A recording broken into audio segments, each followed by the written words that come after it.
Good evening, everyone. May I request all of you to please come inside. We are about to start the session.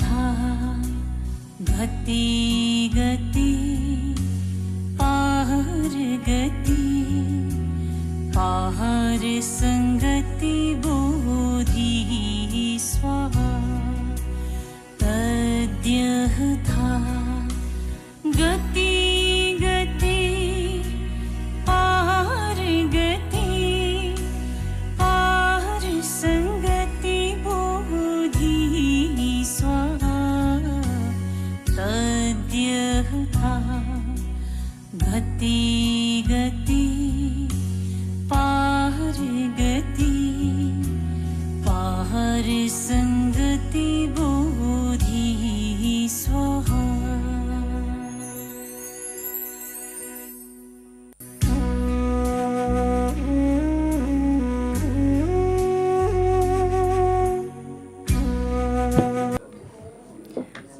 Good evening, everyone. Before I proceed, I would like to make a humble request to everyone present over here to kindly keep your mobile phone on silent mode to avoid any interruption for the lecture. Please allow me to introduce myself. My name is premodern. I am currently working as a DBD program coordinator at Tibet House, New Delhi. It is truly an honor for me to be the moderator for today's special lecture. On behalf of Tibet House, the Culture Center of His Holiness the 14th Dalai Lama, New Delhi, I extend a warm welcome and heartfelt gratitude to all of you for joining us today for this special lecture on the topic of rebirth, a guide to mind, karma, cosmos in the Buddhist world. But before we begin, I would like to share a brief introduction about Tibet House and its activities and program. Tibet House, New Delhi was established in 1965 by His Holiness the 14th Dalai Lama of Tibet for the purpose of preserving the cultural heritage at the time when it faced forceful challenges in Tibet, as well as for providing a center for Tibetan culture and Buddhist studies. His Holiness the Dalai Lama recurring emphasis on developing a sense of universal harmony and compassion as its own effective antidote to global suffering, together with the need for a meaningful exchange between different religious and cultural traditions, also had a profound effect on the purpose and its activity of Tibet House. Tibet House aimed to bring together Buddhist masters and Tibet lodges, people across different disciplines, studies and practitioners, and the common man through its various programs and events.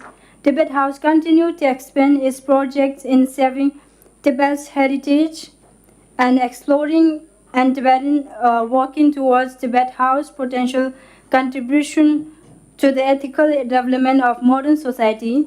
Over a period of 5 decades since its inception, Tibet House has come to recognize as a significant institution for the dissemination of Tibetan culture and for Nalinda Buddhist studies.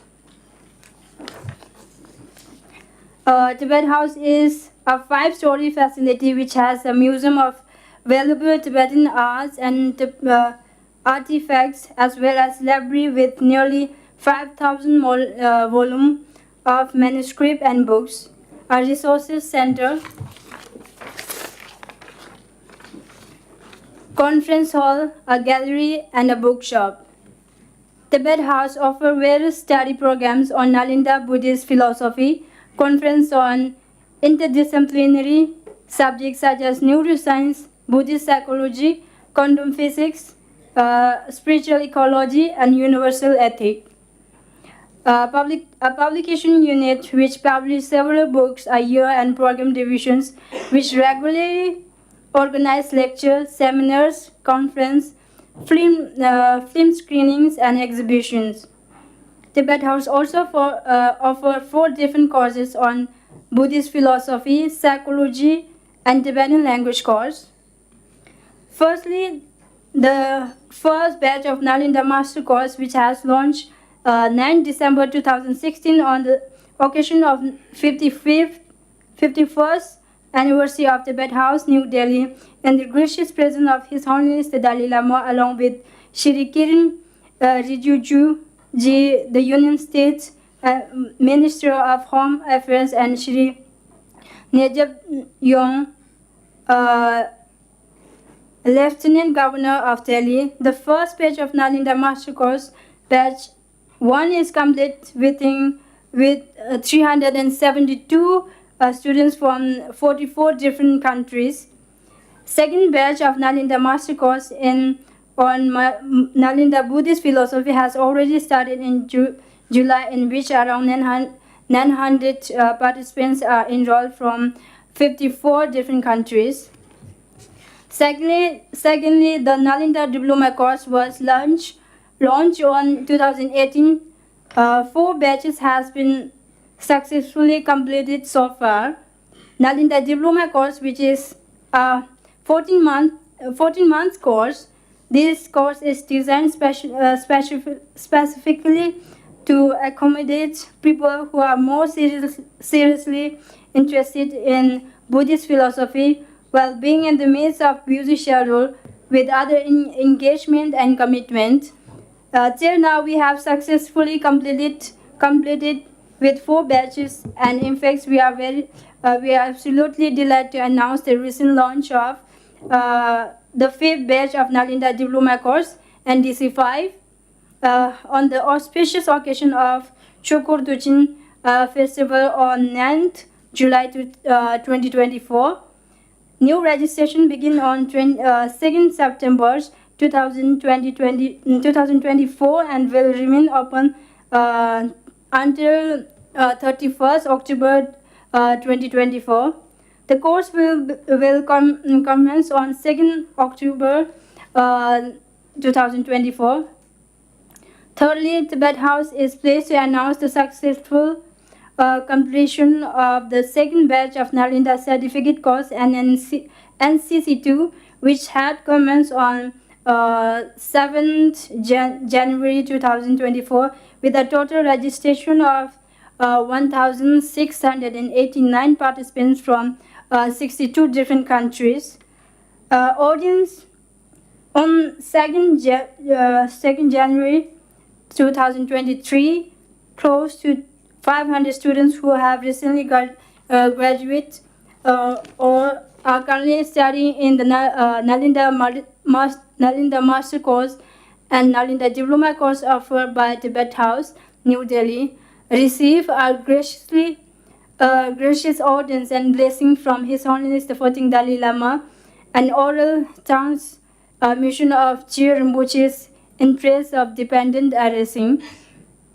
At present, there are more than 4,000 students from 98 countries enrolled in courses run by under the leadership of Venerable Geshe Dorji Damdula, Director of Tibet House, the Culture Center of His Holiness the 14th Dalai Lama, New Delhi. Tibet House offer a Tibetan language course on regular basis. There are 4 levels of learning offered at a very nominal fees with scholarship for students and monastic. Till date, 26 batch has been successfully completed and 22nd batch has commenced recently on January 10, 2024 till September 30, 2024 with a total registration of 161 participants and 70 enrolled for the courses. Tibet House also offers Nalinda Dharma studies on twice a week for Tibetan and non-Tibetans alike who are native speakers have learned the Tibetan language at the request for this Concord residing in both India as well as abroad. The weekly public online classes by Venerable Geshe Dorji Damdula, Director, we will continue to introduce them to the basic framework of Buddhist philosophy in a systematic way. The topic that are covered guide the students in stepwise manner toward a greater understanding of Buddhism and provided a basic for further studies in Buddhist philosophy. Now we move on to today's special lecture. Before we dive into the topic of rebirth, our guide to mind, karma, cosmos in the Buddhist world, let me provide a brief introduction to the subject and its relevance in context of gathering. Rebirth, reincarnation, was assumed by most pre-modern Buddhists and is believed by many modern Buddhists to be the way things are for sentient beings in the cosmos. We have lived before, and unless we attain liberation, we will live again. In broad stroke, this lecture will situate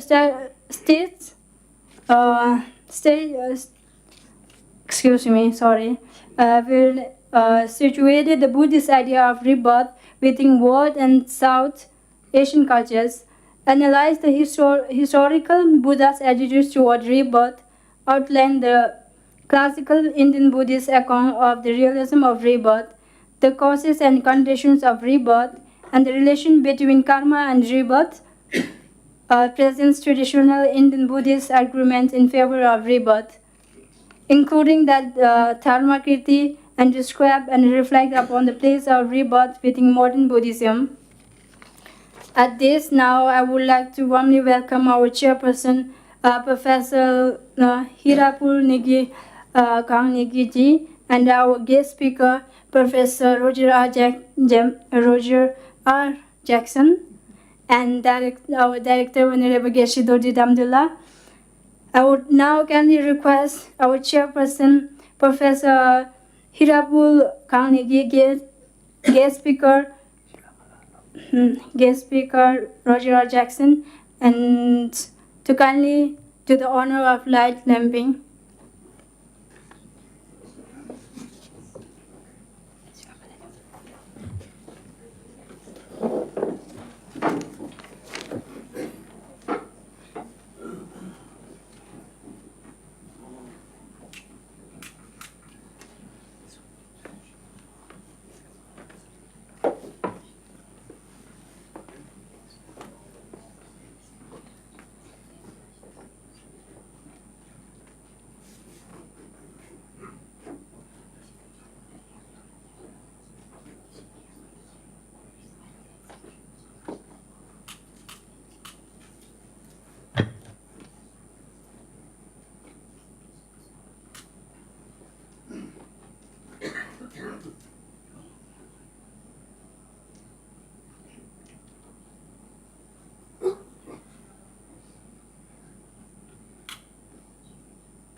It is now my distinct pleasure and deep honor to invite our esteemed guest speaker, Professor Roger R. Jackson, and chairperson, Professor Hirapul Kangnegi.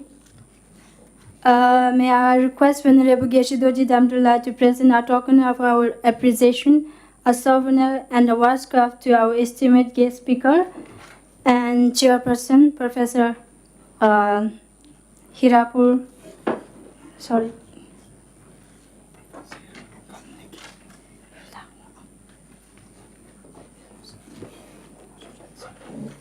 Professor Roger Jackson.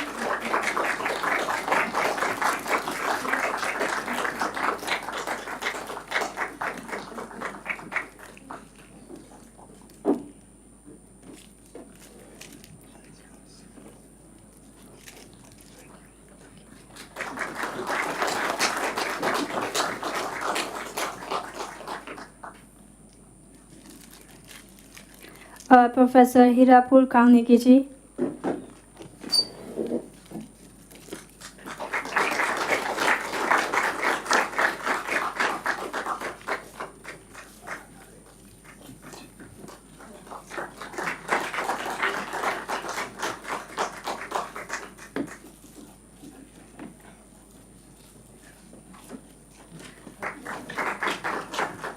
Thank you, Geshila.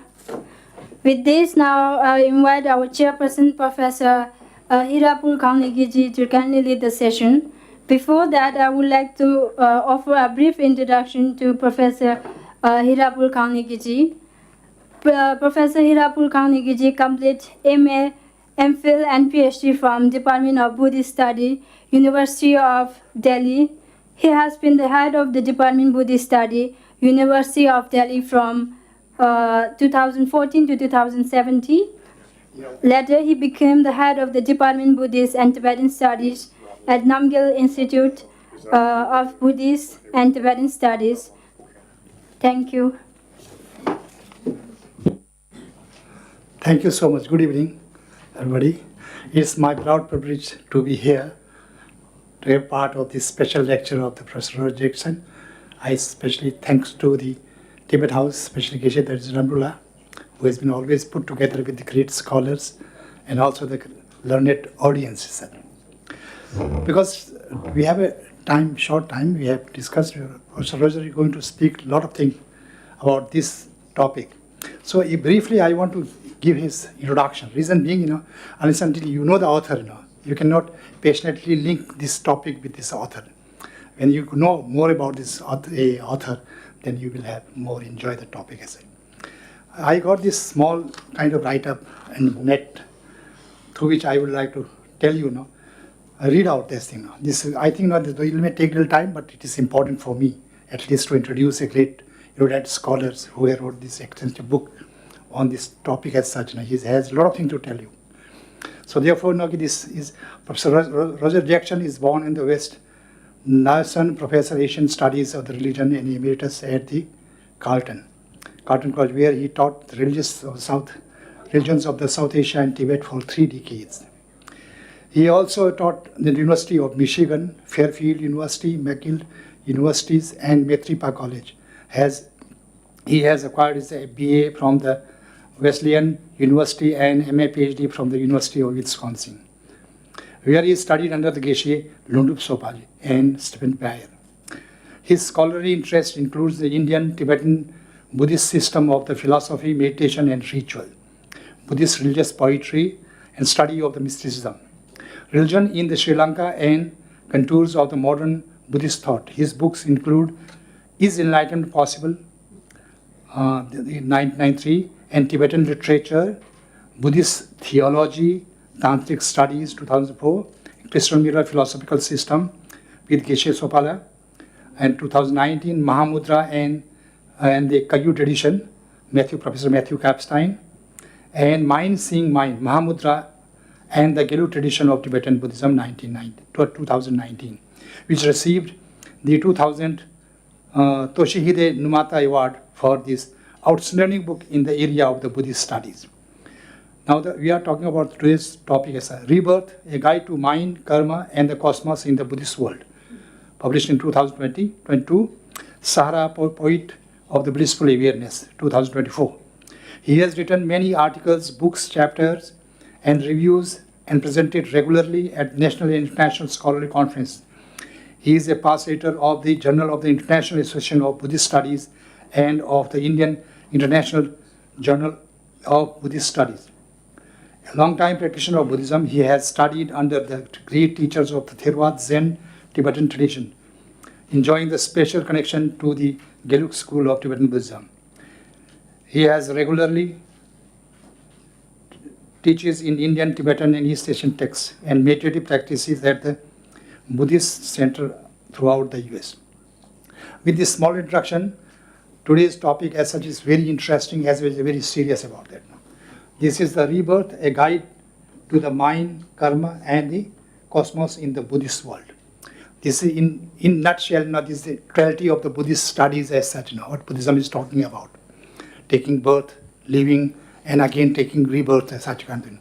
In between how this cosmos is going on. But I don't speak much about that now. I just want to request author to speak about this. But with a small question as such, since it is rebirth, a guide to the mind, karma, and cosmos, to hold the central place which is given to the rebirth. My curiosity is not why is not mind? Mind the center, then it goes with this karma, then the cosmos and the rebirth, like that. But this is something which I am curious to know about that.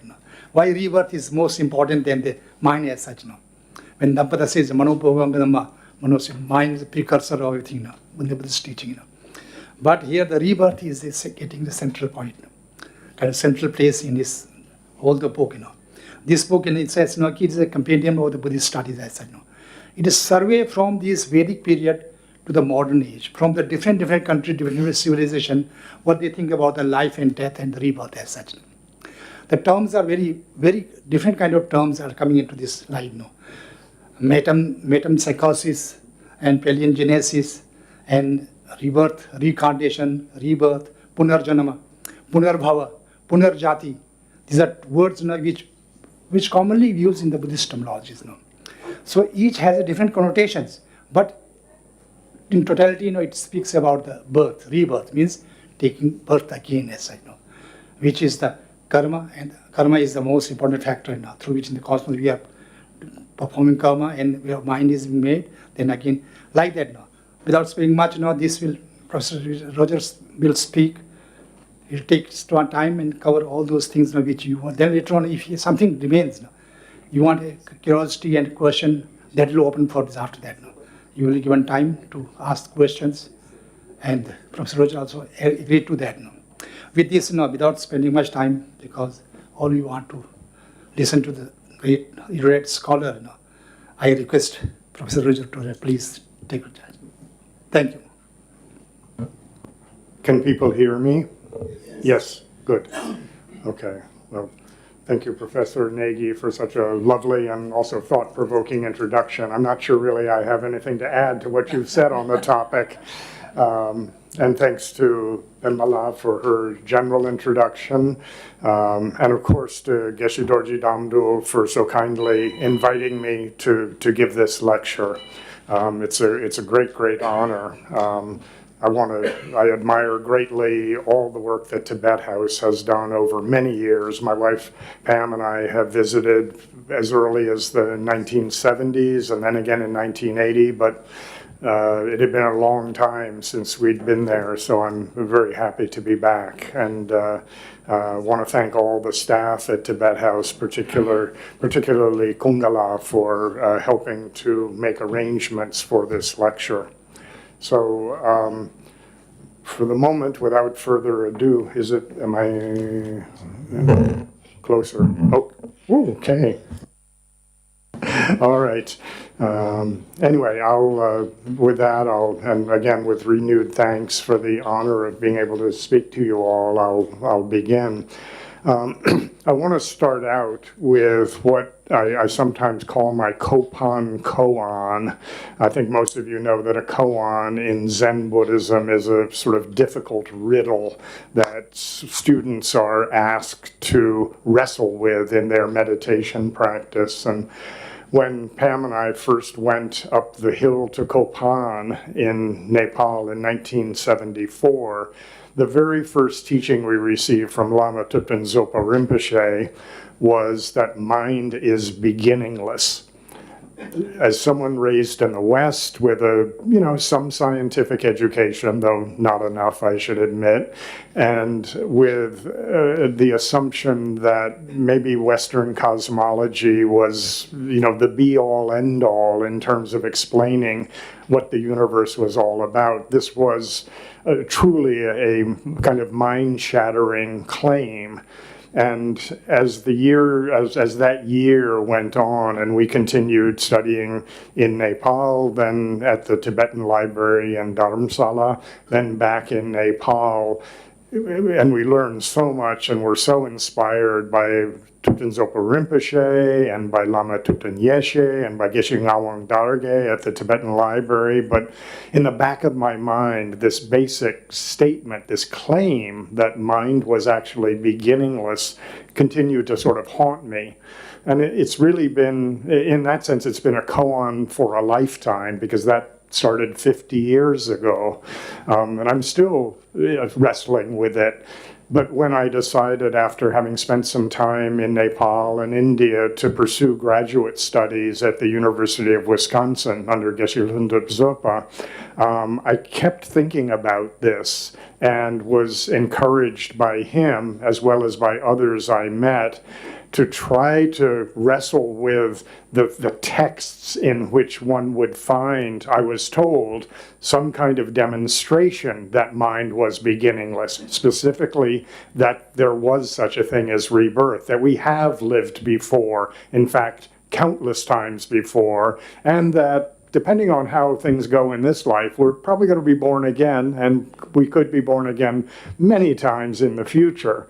So I went on to write a dissertation which was called Is Enlightenment Possible?, which was fundamentally an examination and translation of Gyaltsabje's commentary on the second chapter of Dharmakīrti's Pramanavartika, which is the locus classicus in the Indian tradition, and certainly for Tibetan tradition, for all discussions of rebirth, the mind-body connection, the possibility of enlightenment, the functioning of karma, and so forth. And you know, at the end of that, I'm not sure how it all came out, but I did eventually publish a book, a slightly shorter version of my dissertation, even though it's 500 pages, called Is Enlightenment Possible? And have continued to maintain an interest in this topic and to wrestle with the problem over the many years since I first encountered that extraordinary claim at Kopan. What I'm going to do tonight, it can't possibly cover everything that I have in the book that the talk is based on. I'm going to have to eliminate any number of to me, interesting topics, and they might be topics of interest to you too, but time is limited. So what I'll say about what I'm going to talk about is, first of all, I'm going to focus primarily on the Indic tradition, the Indian tradition, if you will. Scholars tend to talk in terms of Indic, so as not to confuse India as a modern republic with Pakistan, Afghanistan, Sri Lanka, Bangladesh, and so forth. So I'll talk about the sort of pre-modern Indian or Indic tradition, and I'll talk a little bit towards the end about modern responses to rebirth as an idea. The other thing to be said is this is not primarily, I think Geshe Damdula may be slightly disappointed, but this will not be primarily a philosophical lecture. I'm going to address Dharmakīrti, but not in great detail. My intention is more to give a kind of cultural and intellectual history, again, as Professor Nagy mentioned, to try to contextualize the idea of rebirth, both against the background of other societies, but mostly in the Indic context. So with that, I'll launch into it, and we'll sort of see how it goes. I definitely want to leave room for questions later. This is a topic that prompts questions, I found, and I want to be conscious of time, and it may require my abridging what I had originally planned to say, but we'll see how it goes. So I want to start in a very broad sense by talking about two eschatologies. I don't know how many of you are familiar with the term eschatology, but in religious studies or theology, it refers to ideas and practices surrounding final things. So when Christians talk about the second coming of Jesus Christ, this is eschatology. When anybody talks about what happens after death, this is eschatology. So I'm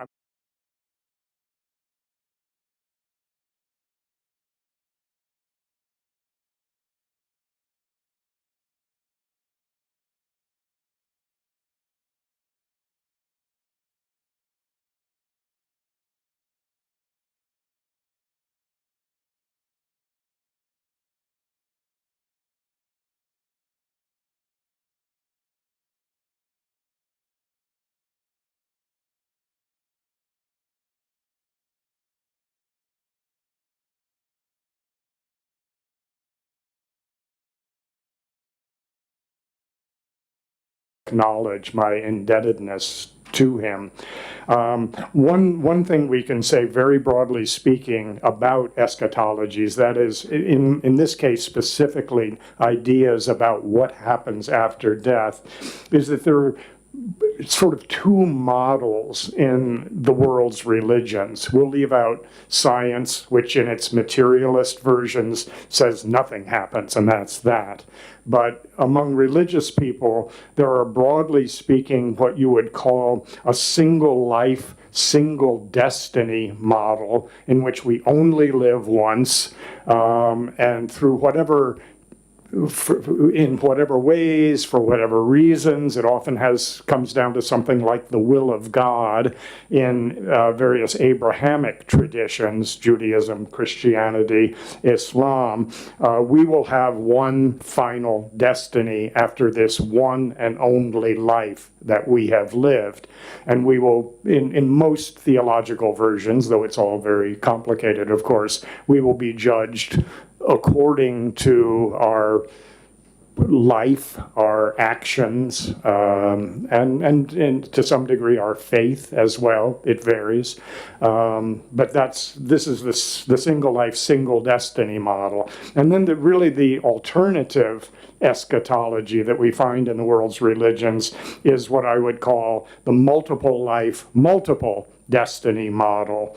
And these are found, if the single life model is found largely in the so-called Abrahamic traditions, again, Judaism, Christianity, Islam above all, multiple life, multiple destiny models are found scattered throughout the world's cultures, not both sort of large scale, as one might say, and smaller scale.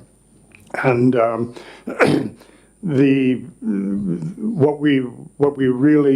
don't have time to get into all the details of these, but I'll just say a couple of things very quickly about these notions of rebirth. We'll use that term in a variety of cultures. And I will say, and again, Professor Nagy gestured at this, there are a number of different terms that are used to describe this process whereby we have lived before, we will live again, including reincarnation, transmigration, palingenesis, metempsychosis, rebirth, and he mentioned a number of very useful Sanskrit terms as well. Punarjanma would be one of them, which means being born again. I'm not going to, scholars will sometimes get very nitpicky about which term ought to be used, and they'll say, for instance, Buddhists will often say, we don't use the word reincarnation because it assumes that there's an Atman or some kind of a soul that gets incarnated. And of course, that's verboten, taboo for Buddhists. Anyway, I'm not going to discuss that. I'm simply going to use the term rebirth and perhaps use reincarnation occasionally. And I'll mention again in terms of, I mentioned small-scale societies in which ideas of rebirth or reincarnation are found. And really, I'll just sort of say that among these are various Central African groups, including the Igbo, sometimes known as the Igbo, Amerindian groups like the Kwakiutl of the Pacific Northwest, South Pacific groups like the Trobriand Islanders. And the only thing to say perhaps about these ideas of rebirth in small-scale societies is that generally speaking, there is a notion that you only will be born in a single species. If you're human, you'll be reborn as human. There are important exceptions, I should say.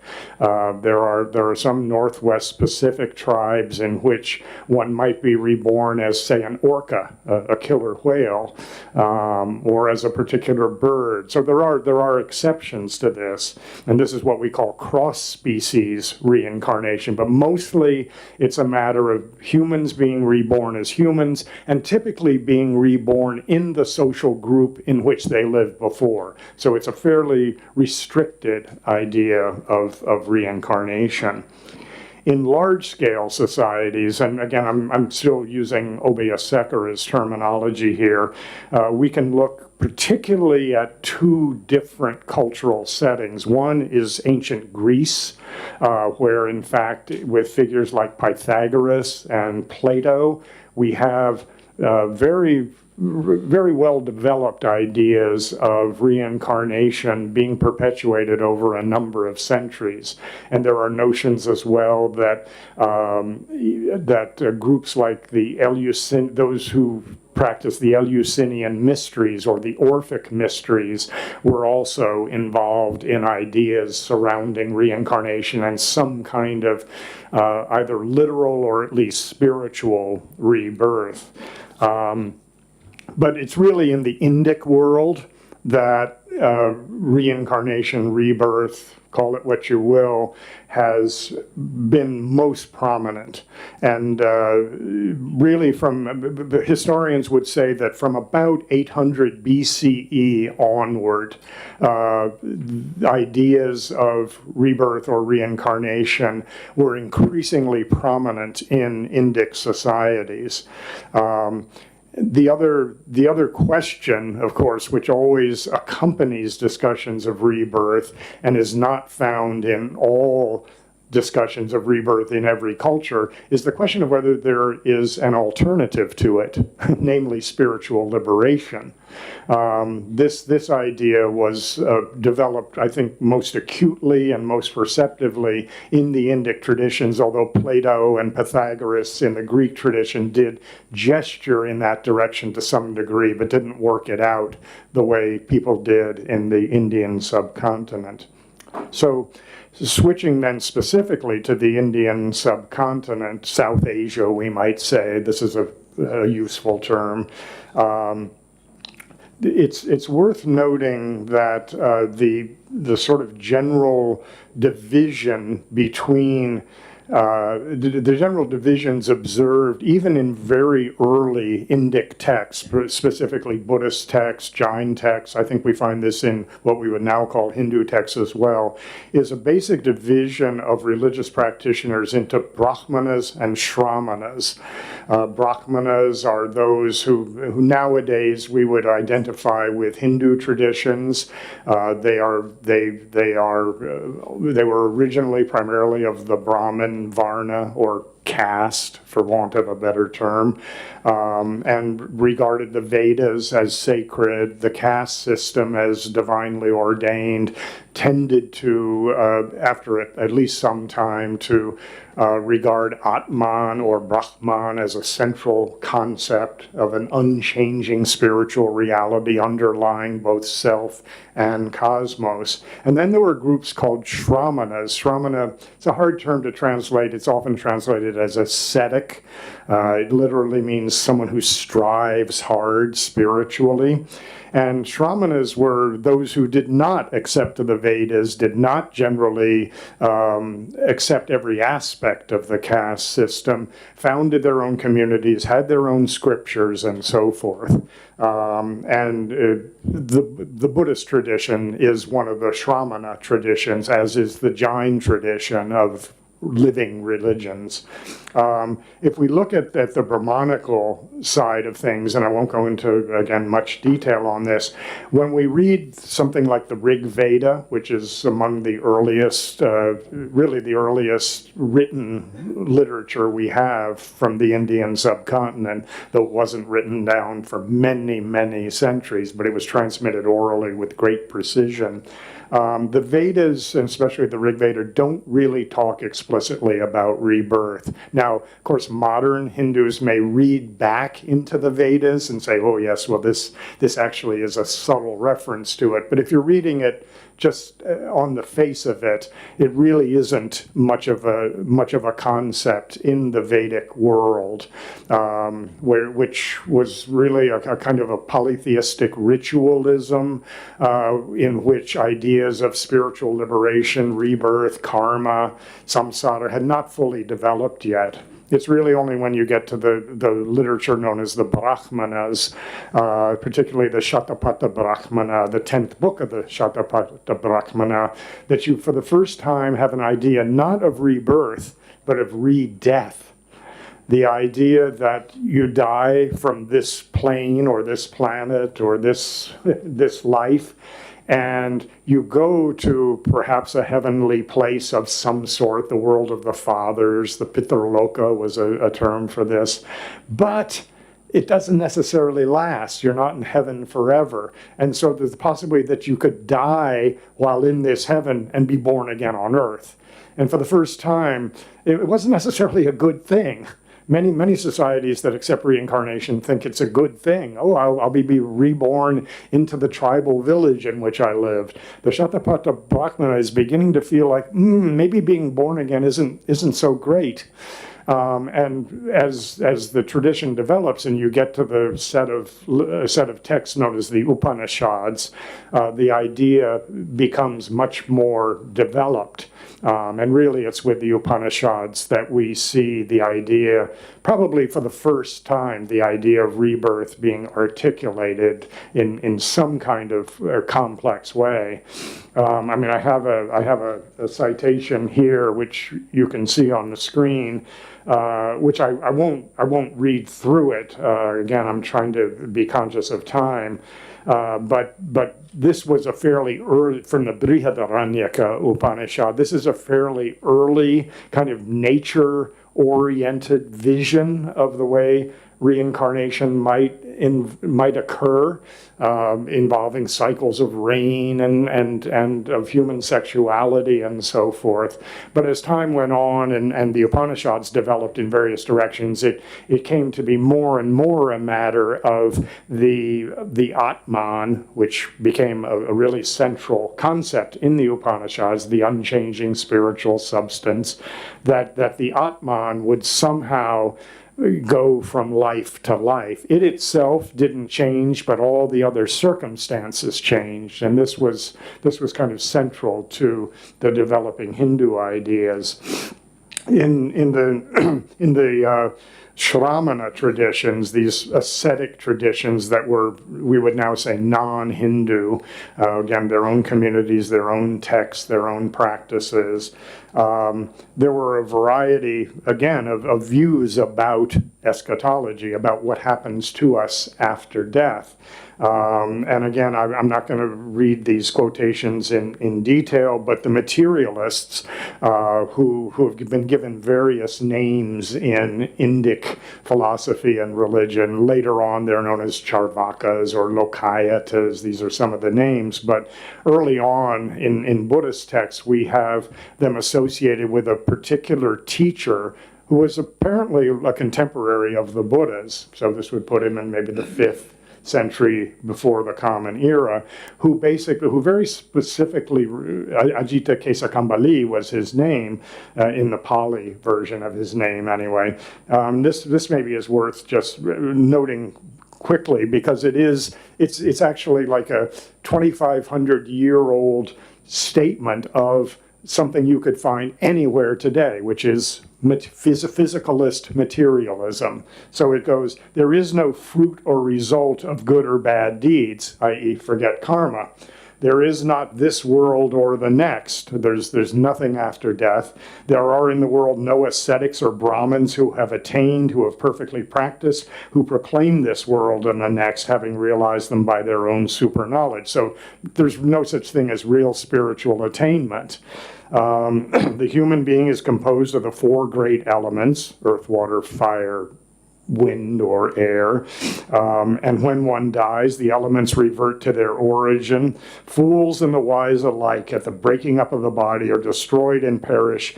They do not exist after death. So this is, you could find this stated in very similar terms in many cases, in many contemporary philosophical discussions in the West.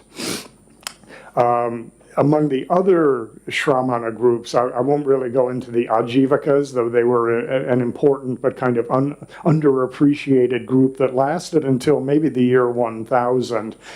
They had a kind of fatalistic view of the way karma and rebirth happened, i.e. we really didn't have any control over it. It was sort of like a ball of string that just would eventually run itself out. We had no choice in the matter.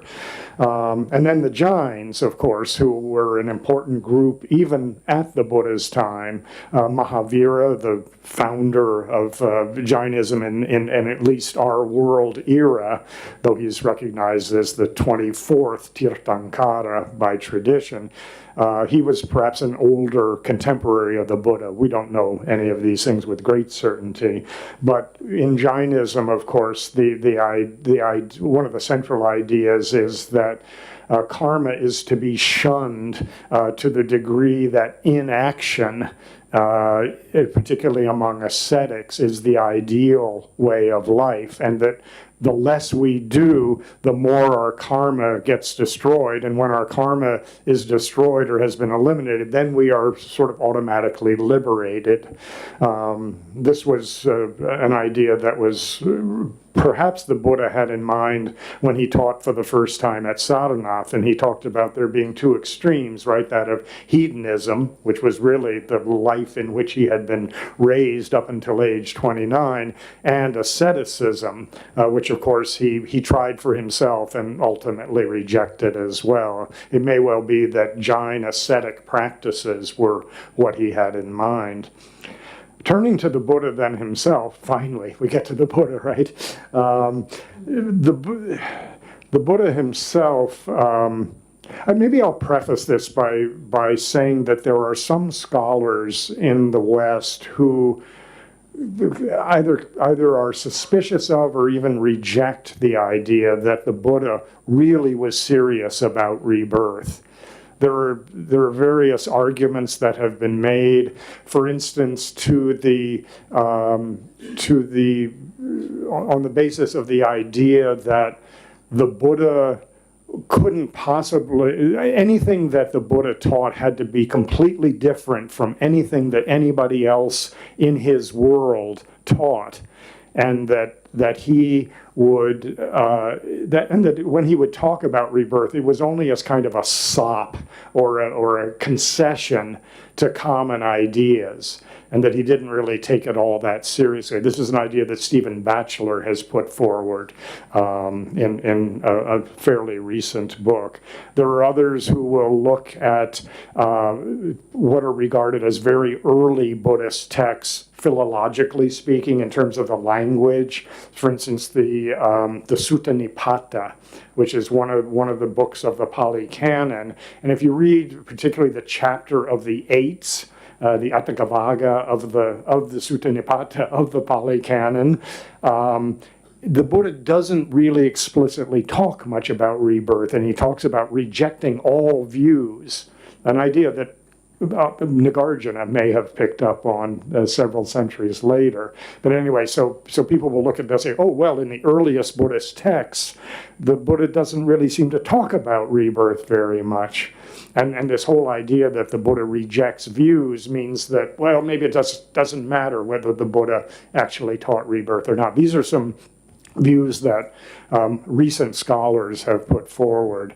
And my view, well, I won't get into the weeds on this, but it seems to me that the evidence, when you actually look at, quote, the early scriptures that are found in the Pali Canon, and there are equivalent texts that were in Sanskrit and we now have in Chinese translation, it's pretty clear that if we take the scriptures as a whole, rebirth was not just some side issue for the Buddha, it was central. And the place I want to at least begin here is with what is sometimes called the Buddha's Song of Victory. It's a poetic expression that he supposedly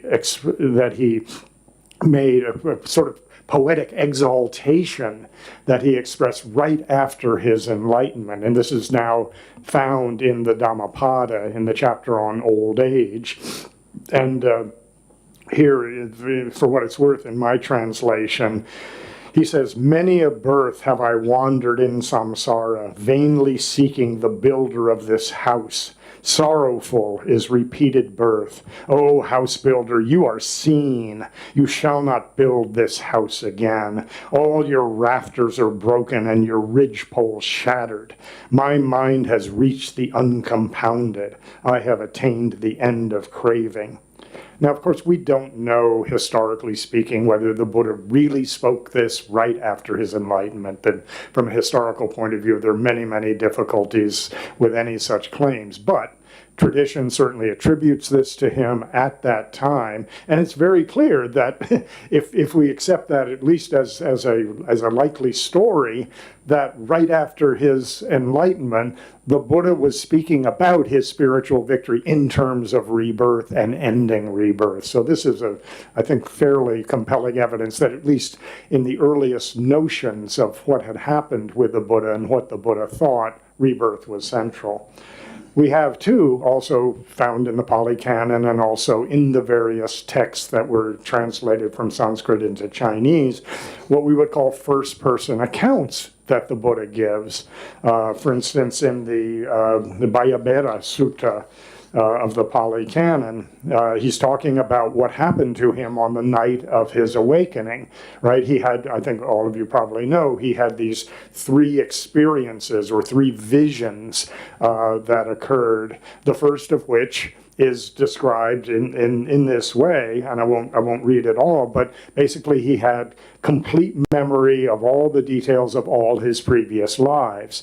He then went on in the second watch of the night to use his divine eye or his clairvoyance to see how it was that beings creating karma were being reborn in various places. And then in the third watch of the night, he, of course, realizes that he has completely won his spiritual victory, that he will not take birth anymore. So all of the classical accounts of the Buddha's enlightenment, one way or another, involve rebirth. Either seeing his own rebirths in the past, seeing how beings are being reborn in the present, or knowing that he will no longer need to take birth. So pretty central there, it seems. And one other element of this, and I'll return to this a little bit later, is that the Buddha makes a very strong statement to the effect, and now this is a quotation that would be the next one down from this. I tell you this not as something I heard from another recluse, that's another name for a Shramana or Brahmin. I tell you this as something I have actually known, seen, and discovered by myself. So this is what we would call a strong claim to mystical insight. He didn't just hear this from somebody. He didn't read it in some text. He saw it for himself, and so he vouchsafed for himself that this was the case in the cosmos. A couple of other quick things to mention here, that also when we look at some of these early scriptures, Pali Canon, the texts that were translated into Chinese, let alone what comes later in the tradition, it's very clear that in discussions of the idea of wrong view and right view, it often is framed precisely in terms of acceptance of the law of karma, the reality of rebirth, and so forth. In fact, wrong view is often specifically identified as that materialist view that we looked at before. So clearly central in the way the Buddha is said to have articulated his own understanding of the world. I already touched in my preface to this section on the kind of contrarian views, and I hope that I've at least made something of a case that these don't stand on a very strong foundation. When we shift from the Buddha himself to early Buddhism, and we begin to see the tradition articulating itself with greater and greater clarity, and of course much of this is still to be found in the Pali Canon, in the Nikayas that were translated into Chinese, but we begin to see a kind of developing vision of the way all this works. We've established that for the Buddha it was tremendously important, absolutely central. And then as the tradition develops further, you basically get discussions of the where, the how, and the why. And the why of rebirth, right? And we won't go into these in a lot of detail, partly because I think much of this is very familiar to people in this audience. I think you all know that from very early on, the Buddhist tradition has divided the samsaric cosmos, in any case, into either 5 or 6 realms. And there are, one could get into the details of what pretas were originally or what asuras were originally. Eventually, this became more or less standardized, though the fact that Tibetan wheel of life depictions sometimes seem to have 5, sometimes seem to have 6, shows that there's not necessarily universal agreement on it, but there is broad agreement, at least, in the that these are the realms into which one may possibly be born. And of course, to do a demographic distribution of these realms is always interesting, because it's like a pyramid with a very wide base. If we think of the hell realms at the bottom, there's a lot of beings in the hell realms, a lot of beings in the preta realm, all sorts of animals. We know that, at least by our own experience. And the human realm, it's a precious rebirth throughout all Buddhist tradition. And then when you get into the Asura and the Deva realms, the higher heavenly realms, not so many. So the population distribution in samsara is a fearsome matter to contemplate. I won't say anything more about that. The how of it, of course, has developed in the early traditions, and this holds true right down to the present day, is fundamentally in terms of the idea of pratitya samutpada, or dependent arising / dependent origination.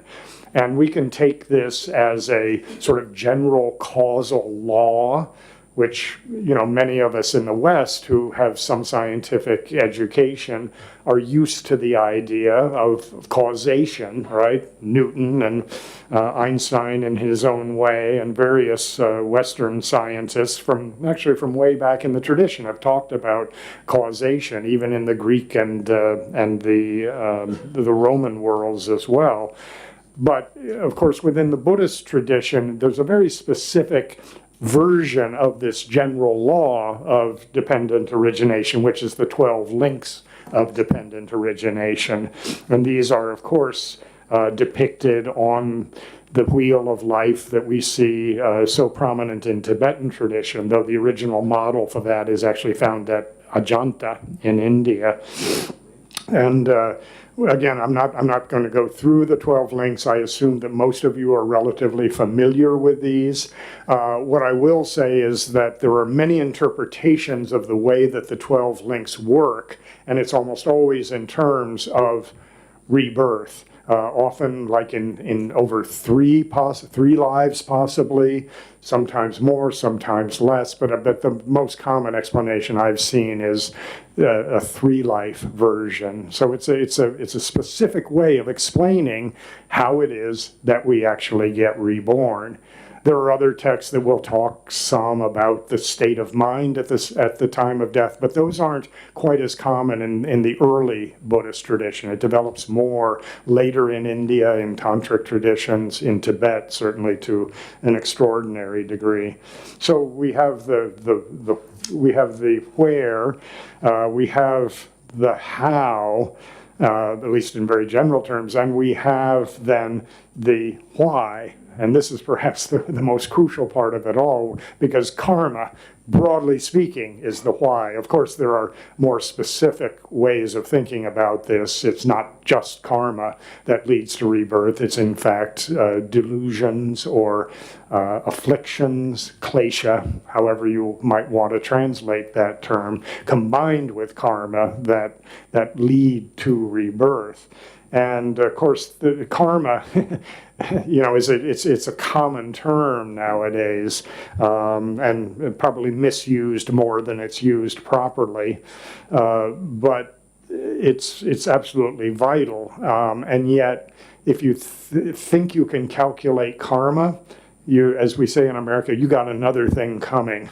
It's incredibly difficult to calculate the way in which karma works. In fact, I've heard an expression that some Tibetan teachers have taught me to the effect that it's far, far easier to understand emptiness than it is to understand the way karma works. Because it's really, you need an omniscient mind to be able to understand all the workings of karma. It's as if you were to somehow, sort of it would take an Einstein to the nth degree to understand how karma works, to sort of kind of take in how and why everything happens in the cosmos. In very simple terms, karma is defined particularly even in the Pali Canon, but then also especially in Abhidharma traditions as volition, cetana in Sanskrit. And, I've got a couple of brief citations here, one from the Anguttara Nikaya of the Pali Canon. It is volition, bhikkhus, that I call kama. So these are conscious, willed acts of some sort.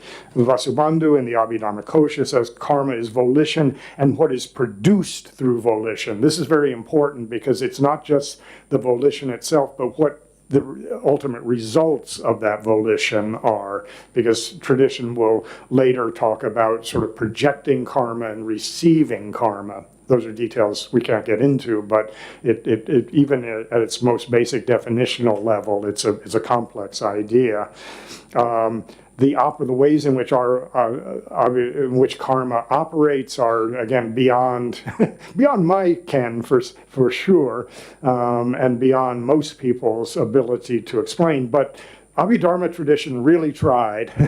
The Abhidharma tradition, developed these very finely calibrated and detailed lists of the ways in which different dharmas, different events interacted with each other to produce various karmic results. And again, we're certainly not going to get into that. And of course, karma is, broadly speaking, sort of good, bad, and mixed. There's in the human realm, in fact, in all of samsara probably, there's very little karma that is completely good, completely bad. Most karma, I think all we have to do is examine our own lives and our own motivations, I think, to recognize that even many of our best acts, our good acts, maybe have mixed motives behind them. And the Buddha recognized this, and in the Pali Canon he talks about, there are all sorts of different results from different karmic acts and intentions and this is what, in a way, gives us the variety of the world. There's ways in which we could talk about karma being the cause of the world we live in. It's a result of the intentional acts of various beings with all the mixed motives that go into that. One other thing to say just briefly and quickly about karma is that it's also important to recognize that karma, you can't overgeneralize about karma. I think I've already said that in a couple of ways, but if we talk about an act like killing, broadly speaking, killing is wrong. It's a non-virtue, first in the classical list of 10 non-virtues, and yet there is a recognition in Buddhist tradition that not all acts of killing have equal karmic weight or heaviness to them. For instance, the deliberate killing of your mother and father is about as serious as it gets. It's one of the 5 sort of inexpiable negative actions, whereas the sort of mindless stepping on an insect, immediately regretting it, it may be an act of killing, but it's not of the same gravity. So it's just a matter of recognizing, again, how incredibly complicated karma is. There's some issues that I'm not going to really address, but I think it's worth just mentioning that come out of early Buddhist discussions of karma. One of these is, non-human karma. We can understand karma semi-intelligibly in our own realm and in our own lives, but what kind of karma is accrued by animals or hell beings, beings that don't have, I mean, they have volition, but the circumstances in which they live makes free choice much more difficult. And so what are the karmic results of that kind of an existence? I think there was some debate among Buddhists about these kinds of questions. The whole question of collective karma, which is often discussed, what you often hear, I've heard many Tibetans say, is that the Chinese takeover of Tibet was in some distant karmic sense payback for the Tibetans under King Trishong Detsen having occupied the capital of China in the 8th century. So there's this sense that, or that, those of us who are born American have a particular collective karma. And we don't need to discuss the details of our current collective karma, but, excuse me, could not resist. Anyway, but is collective karma actually a completely coherent concept, or is it simply the sum total of the individual karmas of people born into similar circumstances? So this is, again, a question I don't have a good answer to, but these are the kinds of questions that came up. Can merit be transferred? One of the verses of the Geshe Damdula has us recite is about how, Buddhas can't grant you realizations and so forth. They can't wash away your bad karma. And yet we also, practically in the same breath, dedicate our merit to the benefit of all sentient beings. Well, what does that actually mean? Is this simply an expression from our own side that helps us to develop compassion and the bodhisattva vow? Can I actually just sort of go boom with my merit? It's a complicated question, and Asian Buddhists have differed on this matter. And even the whole question of the universality of karma. Do all events result from karma? Must all karmas ripen? Does everything that happens to us happen because of previous actions? Tibetan tradition, as I've tended to hear it, tends to say yes. They have a fairly strong notion that everything that happens to us is a result of, in effect, conscious choices made at some previous time or in some previous life. But other Buddhists, particularly in the Theravada tradition, don't read it the same way. They'll talk about karmas that just don't really do anything, and things that happen to us that just have nothing to do with karma. So there's room for debate there. And of course the question, must all karmas ripen? Well, I think here the answer is absolutely not, because if all karmas had to ripen, then enlightenment would not be possible. There has to be a way in which the stream of karmic causation gets cut off. Okay.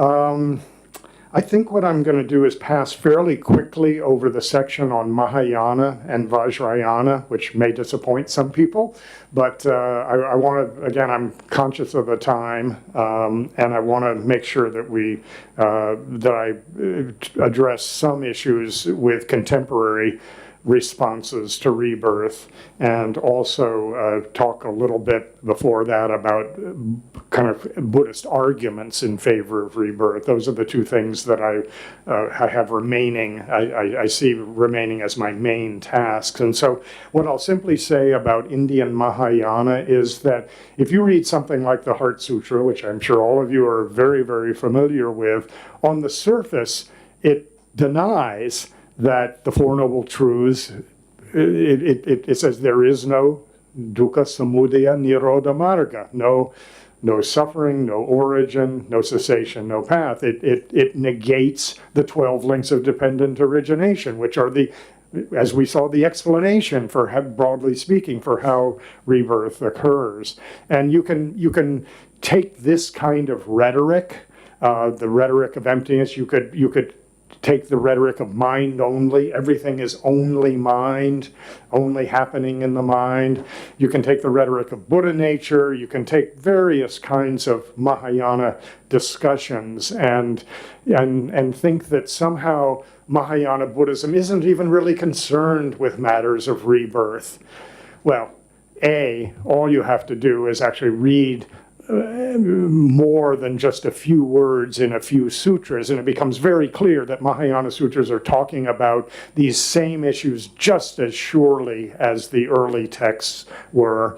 And the other thing is that you have to recognize that whatever terminology they may use, Mahayana Buddhists, and for that matter Vajrayana Buddhists, are operating with something like the theory of two truths. So it may be that from an ultimate standpoint, we say there is no inherent existence of the Four Noble Truths, the 12 links of dependent arising, whatever it may be. But that doesn't mean that in the conventional world, what Buddhists have been talking about all the time isn't still the case, for in fact it is. And I think I'll simply leave that aspect of it right there. The only thing I'll say, I won't really say anything much about Vajrayana, which is, of course, within the larger umbrella of Mahayana Buddhist tradition, only that with the tantric traditions, particularly later in the Indian or Indic tantric tradition, you have the development of very specific practices that allow you to overcome various processes involved with death, the intermediate state, and rebirth.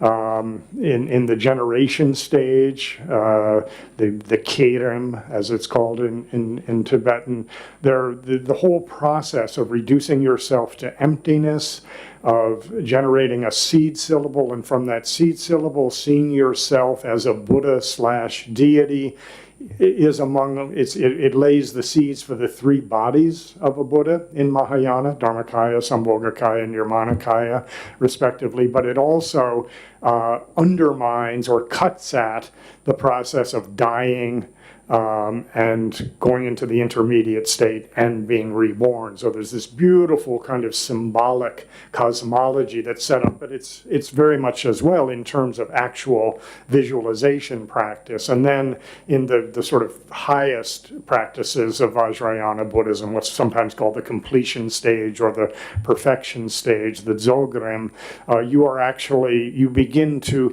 pre-enact your own death process as a way of mastering that in this life, perhaps to become a Buddha in this life, but if not, then at the time of death to know what the various signs are, the various absorptions, the various visions, and to control it at the time of death. So Vajrayana Buddhism has a kind of unique purchase on how we actually deal in practical and meditative terms with the whole system of death, intermediate state, and rebirth.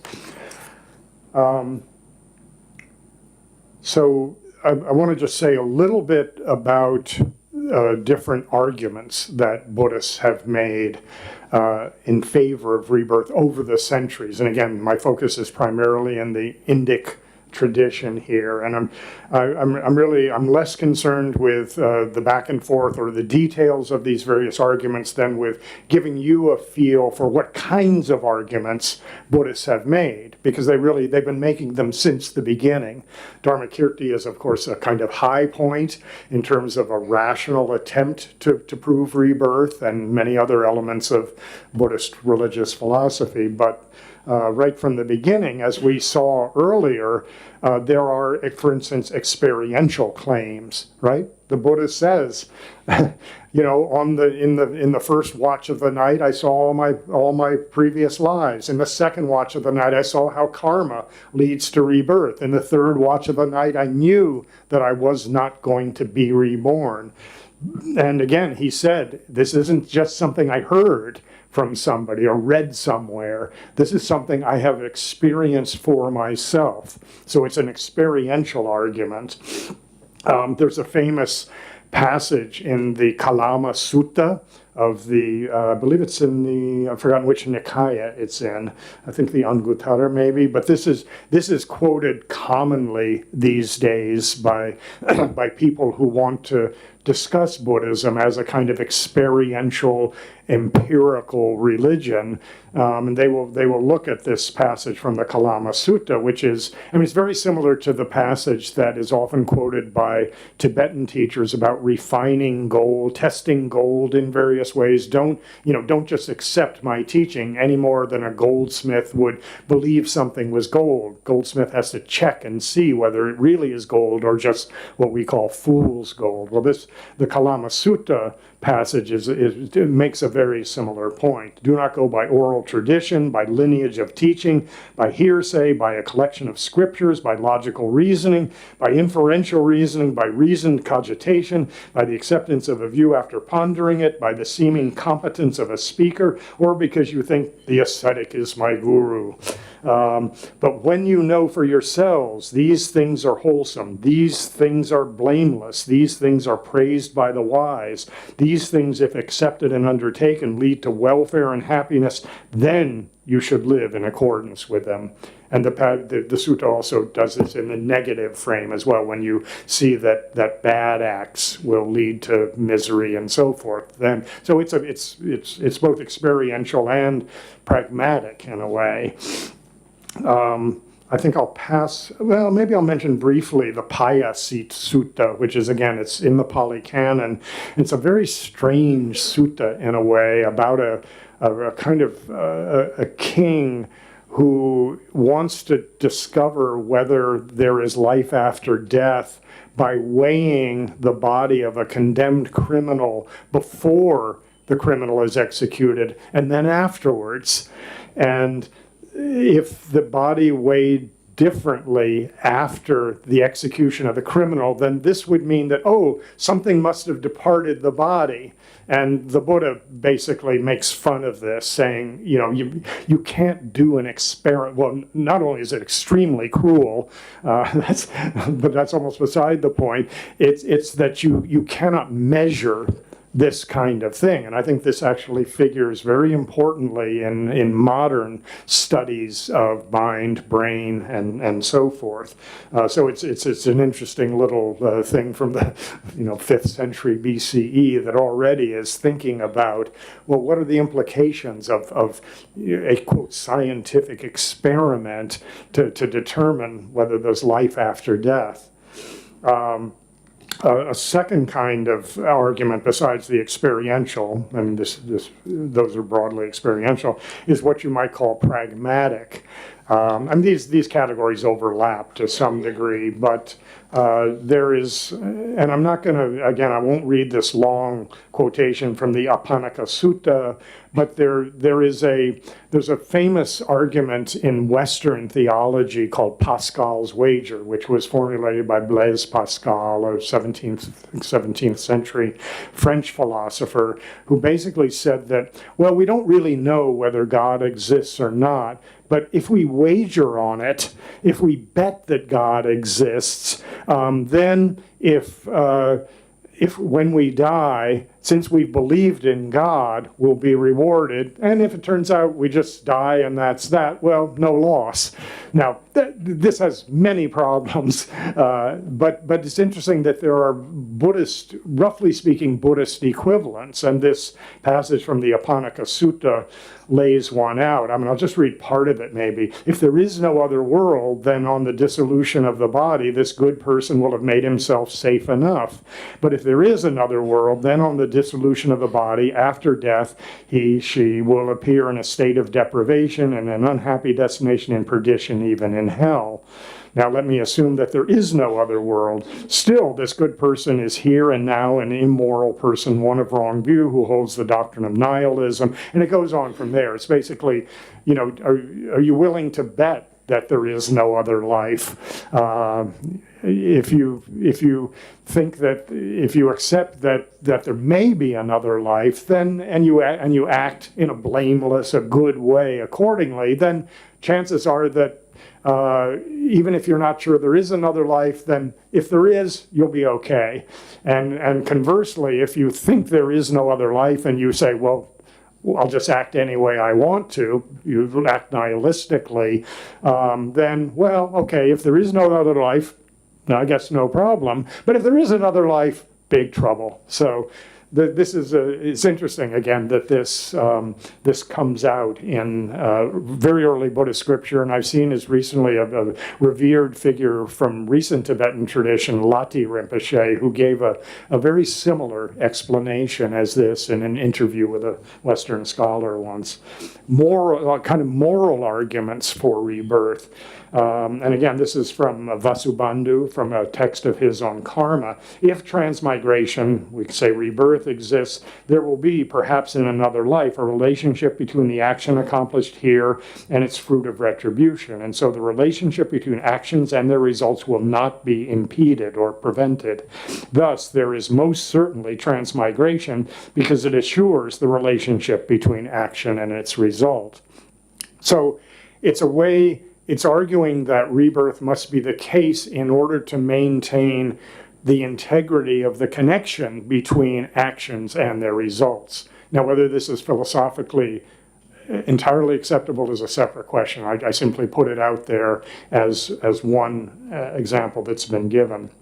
Buddhists love analogies and stories, and there have been many kinds of analogical arguments, which I'm not going to get into particularly, but in the famous text called The Questions of King Milinda, probably about the second, third century of the Common Era. It may be based on a historical figure, King Menander, who was an Indo-Greek king who had conversations, it seems, with a Buddhist monk named Nagasena, who was, and the king was very skeptical about Buddhist ideas, and most of this fairly large text involves Nagasena giving the king different examples to illustrate how these Buddhist ideas could be true. So, for instance, we can think about rebirth in terms of a mango seed, which eventually grows into a mango tree, which then drops its seeds, which again, brings forth another mango tree, or milk and yogurt, right? So you get milk from a cow,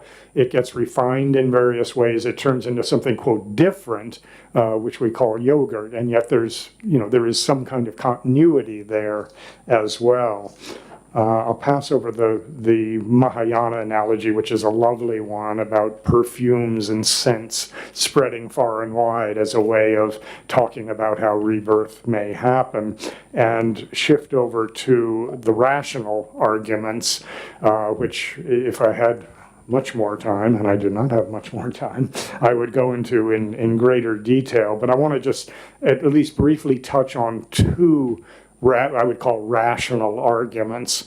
The first of these is from Nagarjuna's Vigraha Vyavartani, Averting the Arguments, which is often read as a companion piece to his fundamental stanzas on the middle way, the Madhyamaka Karika. And in the 70th verse of that, which is the last verse, his commentary in particular spells out an argument. He says, "For whom there is emptiness, there are all natural and supernatural things." That is, in spite of what we think when we see the word emptiness, emptiness doesn't negate all natural and supernatural things. It's actually what allows them, right? We go right back to the 24th chapter of the fundamental stanzas, verses 18 and 19, which make this really clear. So, for whom there is emptiness, there are all natural and supernatural things. Why?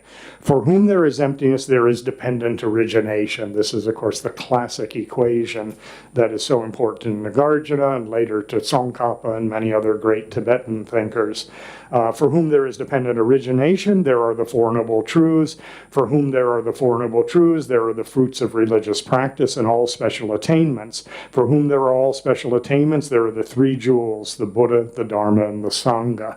So this, in other words, if emptiness is the case, dependent origination is the case. If dependent origination is the case, then the Four Noble Truths are the case. If the Four Noble Truths are the case, then all that is implied or explicated in discussions of the Four Noble Truths is the case. The operations of samsara, the different realms of samsara, how karma works, the cessation of all of that, and of course the path to the cessation of all that. So it's a rational argument that Nagarjuna, he starts with emptiness and he ends up saying that this in effect is a proof of the Buddhist worldview of rebirth, of karma, liberation, and so forth.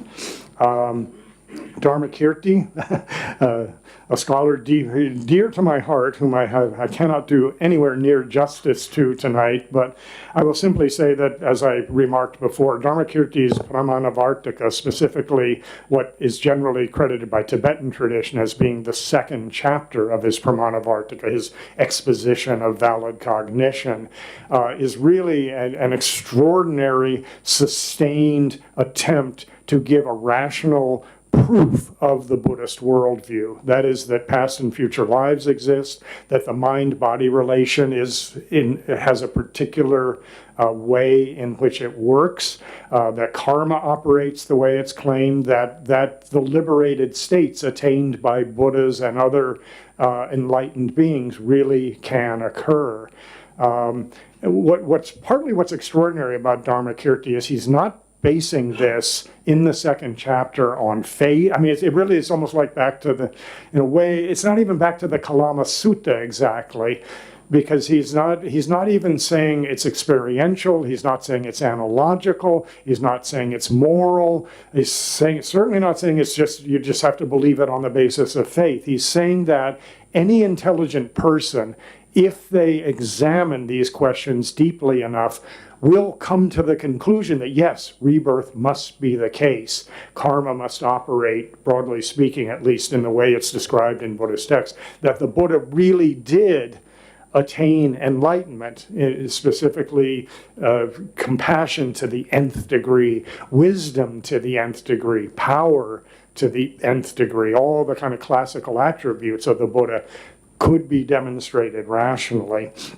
I will not, again, in the interest of time, much as I would love to, go into any of the details of this, merely to say that the first half of a chapter is the most important part for the discussion of rebirth, and Dharmakīrti, as he often does, is in conversation with somebody from another tradition. And in this case, it's non-Buddhist. Sometimes Buddhists will argue among themselves, of course. They love to do that. But in this case, Dharmakīrti is in conversation with materialists and Naiyayikas and Vaisheshikas and Jainas.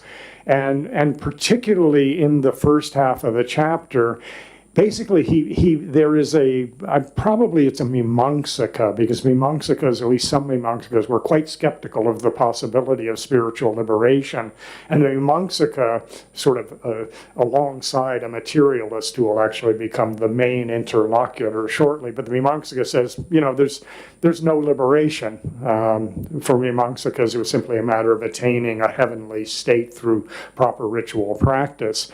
The Mimamsaka says there's no liberation, and specifically there's only one life, and so therefore your claims that the Buddha is infinitely compassionate just don't make sense, because there's no way in the course of a single life any of us can develop compassion to the nth degree. And Dharmakīrti counters this. He sort of switches his opponent to the materialist and says that, well, in fact, it is possible to develop compassion and wisdom and power to the nth degree, because there are many lives in which one can do this. And specifically, the Buddha is such a one who has done this. But Dharmakīrti immediately recognized that he can't simply assert this, he has to demonstrate it. And the way in which he demonstrates it is to dig deeply into the mind-body problem as it was formulated in 7th century India. And so he will in various ways negate materialist claims, for instance, that the mind is simply, we would say nowadays, an epiphenomenon of the body, the way that an intoxicating power is a byproduct of liquor. Show and then go through various ways more specifically in which you cannot talk about the mind and body as being identical. You can't even talk about them in terms of what would technically be called a substantial cause and result, or a special principal condition and its result, or indispensable condition. What he's pointing to here, and I'll be brief about this, is the fact that yes, mind and body affect each other, as we would say in English. They have an impact on each other. The body can have an impact on the mind. Obviously, I go like this, and that affects my mind as well as my body. And of course, the opposite is the case as well. But that they cannot be so closely related that the destruction of one will mean the destruction of the other. And this is all tied up with a very particular kind of cause that Dharmakīrti sees as vitally important. It's what's called in Sanskrit a sabhaga hetu. I translate it as a homogeneous cause, that like things come from like things. A mango, an apple doesn't come from a mango tree. And Dharmakīrti has a definition of mind such that it is clear, immaterial knowing, and a definition of body as coarse, material, and unknowing, that these two just can't be that closely related in a vital causal sense, which for him means that mind can survive the death of the body. Even though it is affected by the body, it is not effected by the body, to use the similar sounding but quite different English language terms. So that's, one could say much more about Dharmakīrti. I'll just mention briefly Shantarakshita, who was a later very important Mahayana philosopher, who of course is vitally important in the introduction of Buddhism to Tibet in the 8th century under King Chisong Detsen. But Shantarakshita was a formidable philosopher whose Tattva Sangraha and then the commentary on it by his own disciple, Kamalashila, are tremendously important texts. And Shantarakshita, while following many of the arguments of Dharmakīrti, adds one that Dharmakīrti himself does not mention, and which I think is interesting in terms of contemporary discussions. He says, an infant is entirely devoid of any habit of repetition of feelings and mental states during the present life. What then is the cause of their appearance if there is no other life? These feelings appearing in this life must be regarded as appearing through the force of the habitual appearance of similar feelings in the past. And the classic example of this, just to make this a little more practical, is how do you explain Mozart? Right, or particularly some great prodigy. Not to mention, how do you explain children who report events from some previous life? I mean, that Shantarakshita doesn't address that particular claim directly, but that's the implication of what he's talking about. That you can't. He says you cannot account for the talents and the proclivities that young children display unless you see them as being preceded by events or proclivities in some other life. Last thing to mention in terms of arguments, and then we'll just take a very few minutes on some modern things, because I'm looking at the time here and feeling extremely guilty because I've taken way too much of your time. But one thing, when I would teach over the years for my students, particularly at Carleton, but other places as well, the very sharp students that they would study they would hear about rebirth, they'd hear all these details, they'd study no self, and they say, well, wait a minute, if there's no self, what gets reborn?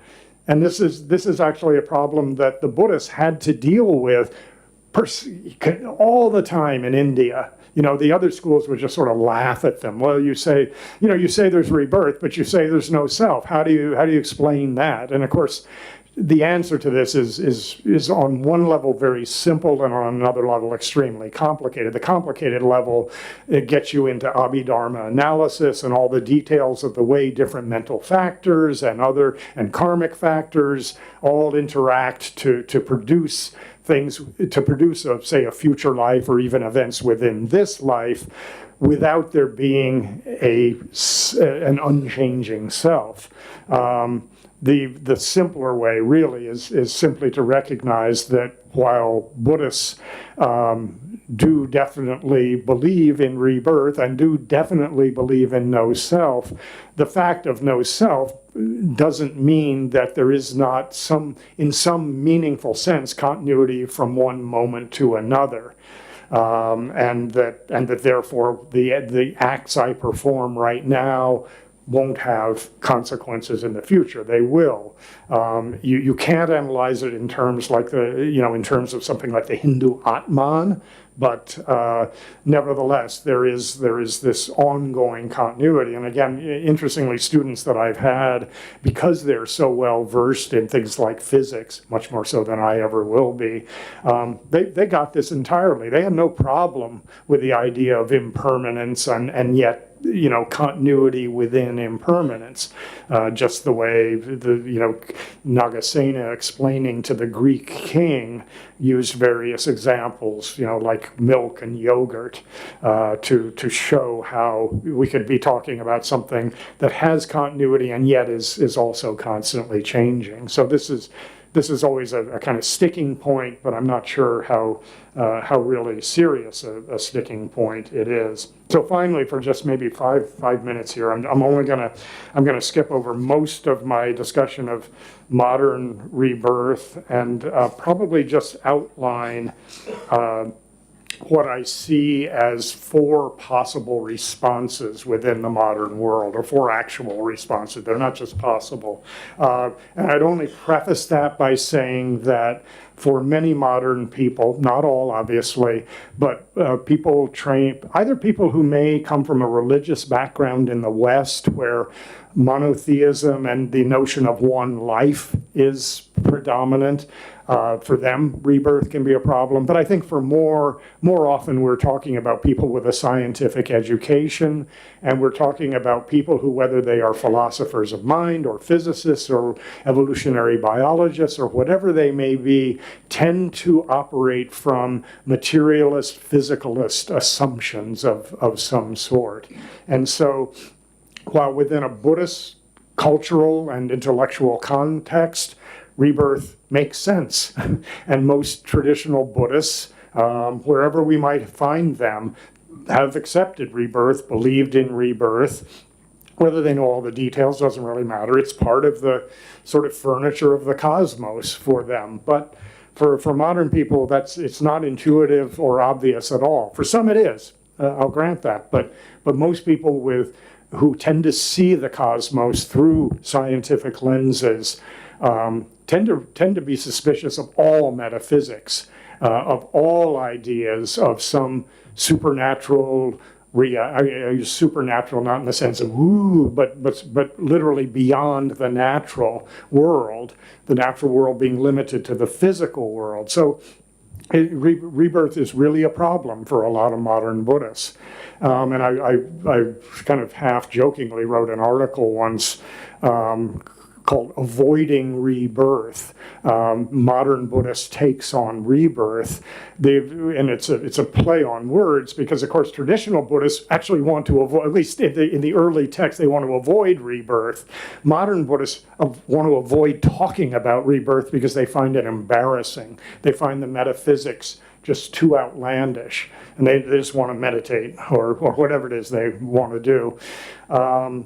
And it seems to me that in just sort of a very quick survey of possible views of rebirth among modern people, primarily in the West, you have a kind of gamut or spectrum that runs from, on the one hand, what I call literalist takes on it, which I think is the case with many, especially very traditionally trained Tibetan teachers. but it could be teachers in other Buddhist cultures as well, certainly, and some of their disciples in the West who simply accept that it is the way tradition has said it is, that Dharmakīrti's arguments are right, and that the various other claims, whatever they may be, experiential, pragmatic, moral, analogical, take your pick, that all these do add up to a convincing case, end of story.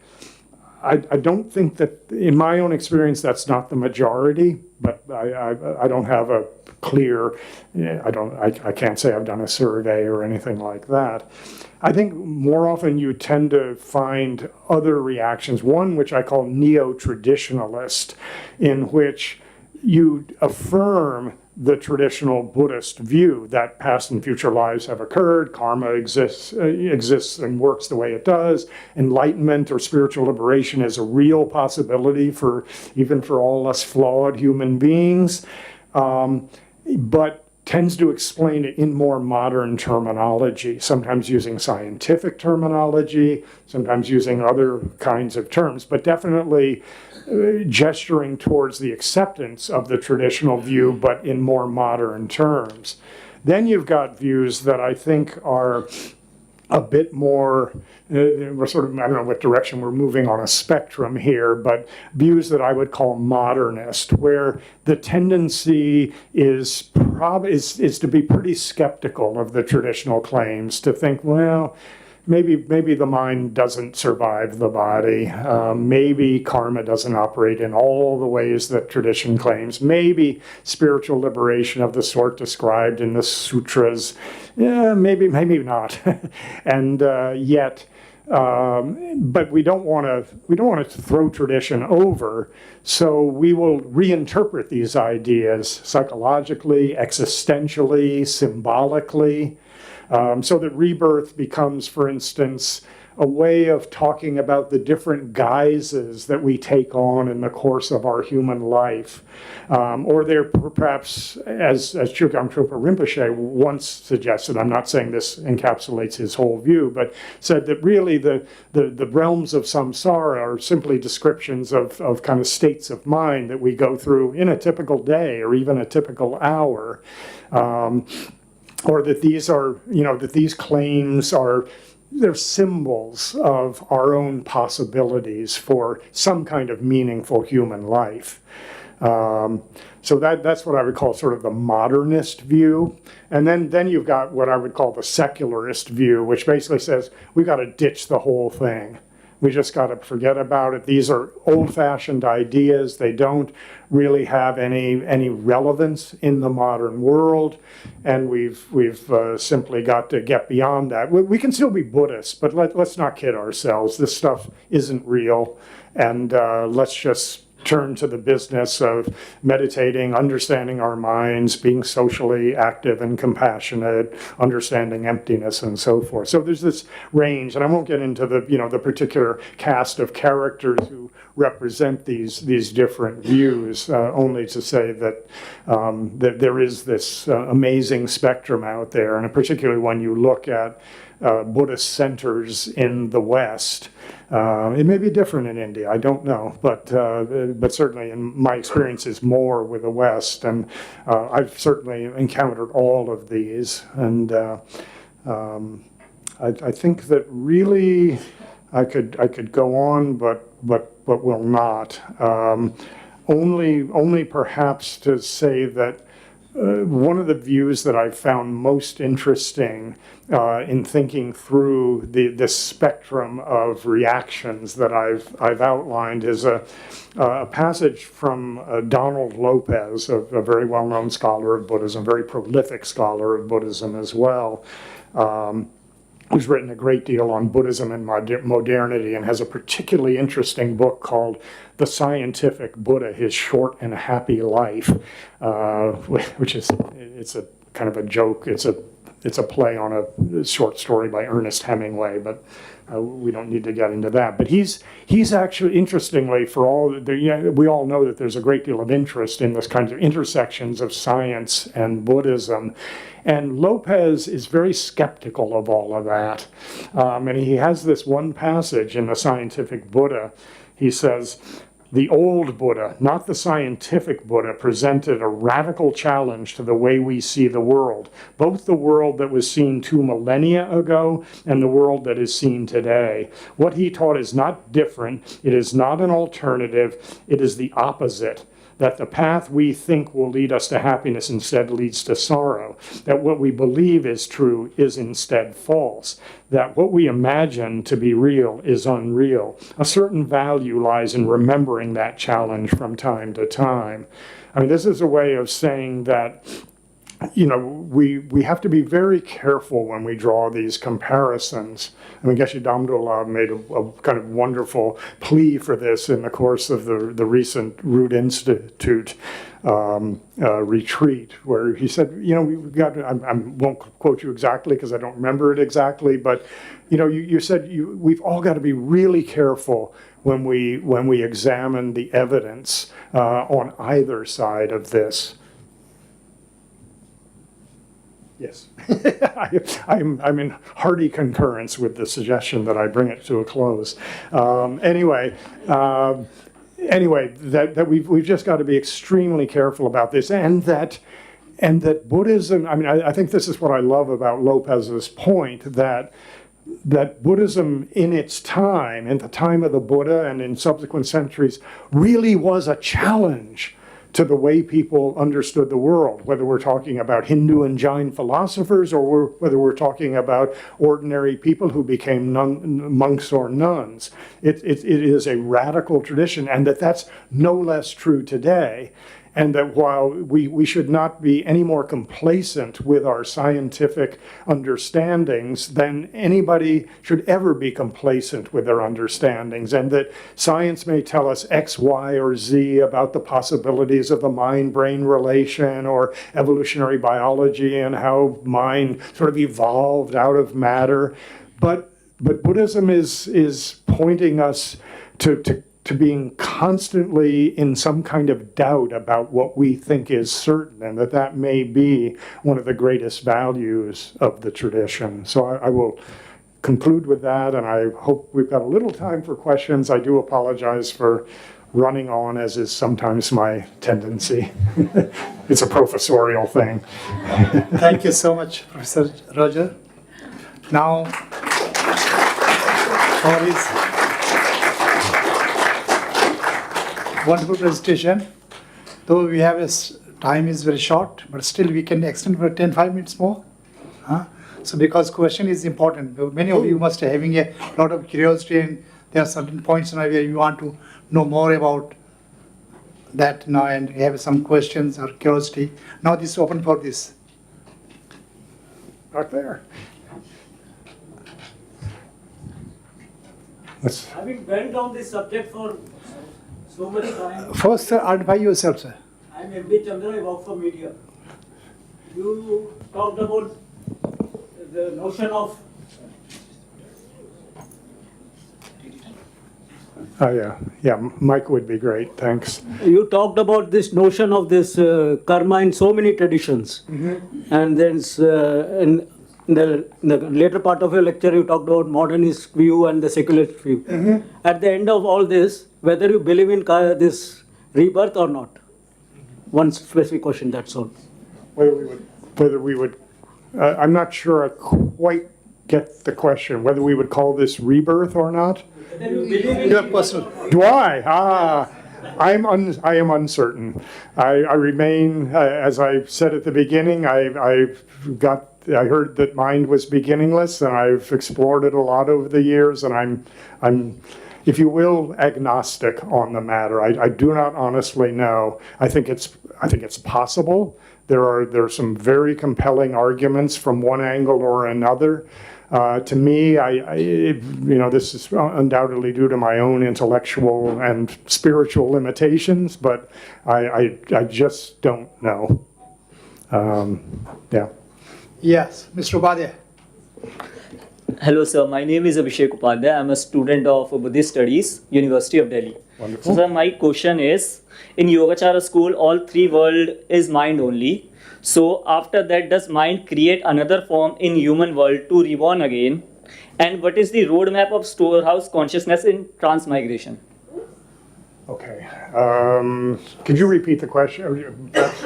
I'm sorry, my hearing isn't what it used to be, and So my question is, sir, all three world is mind only according to Yogacara school.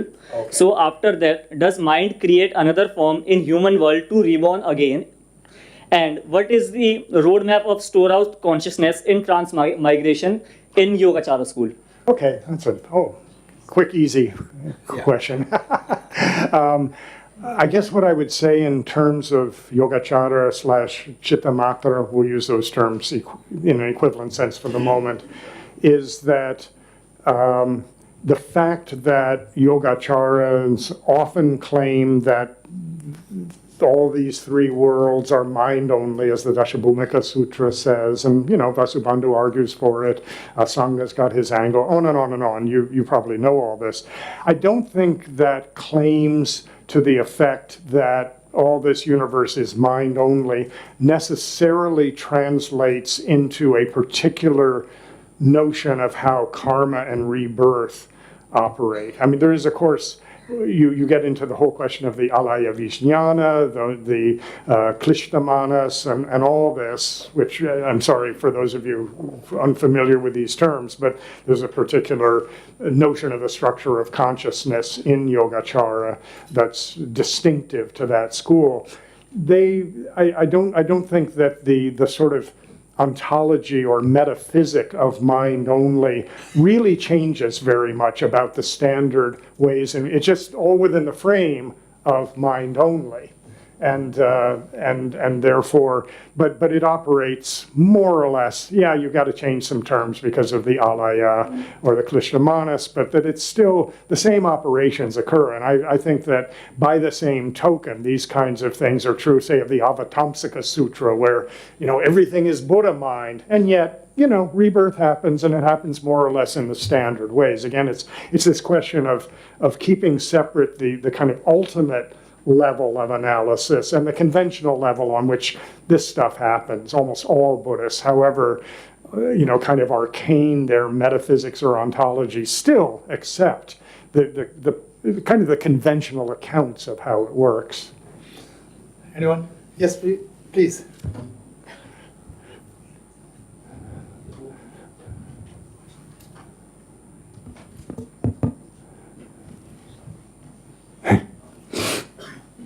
Speak loud enough now. Yes. Am I loud and clear? Yeah.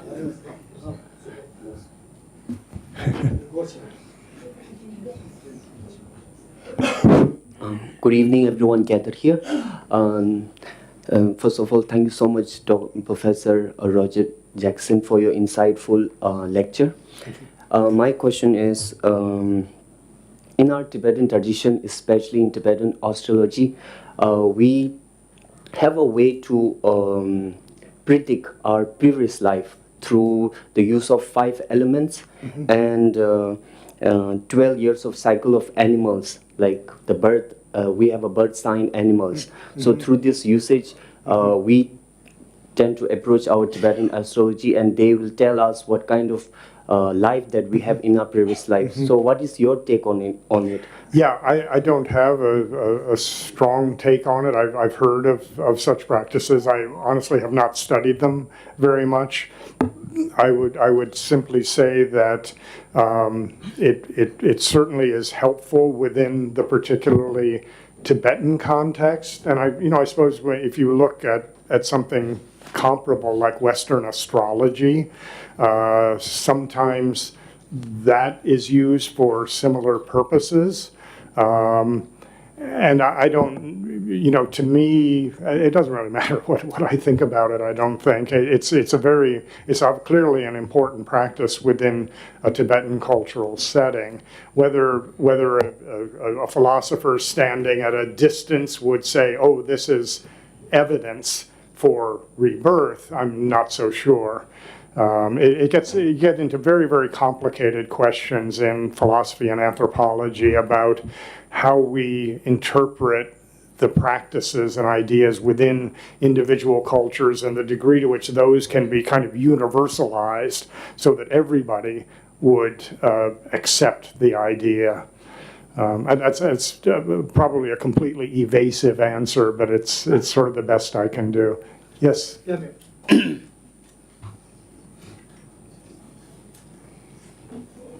I have a sort of somewhat practical question. If one calls oneself a Buddhist, then how does one behave ethically or virtuously if you see dreadful circumstances that are happening to other people? I'm talking of, we have many little genocides in our country also. Even in India, we don't have to go as far as Palestine. But when I recall how Tibetans behaved in similar situations of extreme oppression in 1987 in Lhasa and also 2008 when the self-immolations were happening. Yes. There must have been something that spurred them into that kind of extreme action. But was it a sense of this is the virtuous thing to do? Or was it just desperation? I can't believe that ordained monks and nuns could do this kind of thing out of desperation. What then drove them? And there's the story of these 500 nuns who were killed by king, one of the kings who was very against Buddhism because he had wanted an alliance with the Buddhist kings, and they sent him a concubine's daughter who was not actually of a royal state. So Pushamitra, Shunga, one of them. So this story is there in the sutras also. And Can you please specific question? the specific question is, how does one what does one do ethically or virtuously as a Buddhist when you see a lot of oppression and things like that? You can even risk your life. Is that a good thing to do? You mean it from karmic point of view? No, just from what to do with your life. How do you use your life to help other people if it's as extreme as actually putting your own life in danger? Yeah. Well, that's a huge question. In terms of the self-immolations and other Tibetan responses to oppression, in China, so-called, in Chinese-occupied Tibet, my friends and I were talking about this just the other day because we were in Dharamsala and there's this striking memorial to the self-immolators right near the entrance to His Holiness's palace, and we were kind of trying to think through what makes one respond in such a way. And I think you used the word desperation. I think that's part of it. And it's hard for us to imagine most of us not being in such a situation of oppression. What is a good response or a virtuous response, right? You want, on the one hand, as a Buddhist, to respond in a virtuous way, but there is a point to be made too.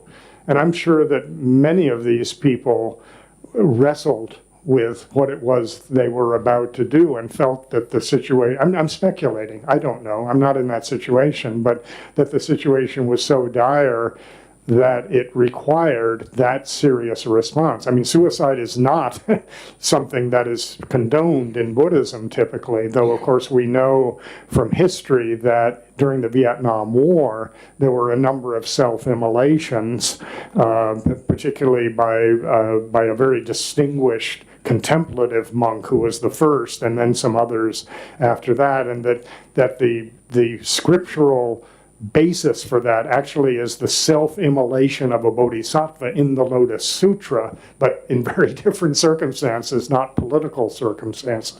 So, what is a proper response to oppression? I certainly don't know, but if one is hoping to be of benefit to as many beings as possible, maybe there are occasions on which, in effect, a supreme self-sacrifice is required, despite what tradition may tell us. I don't know. Geshe Damdo, do you have a perspective on this?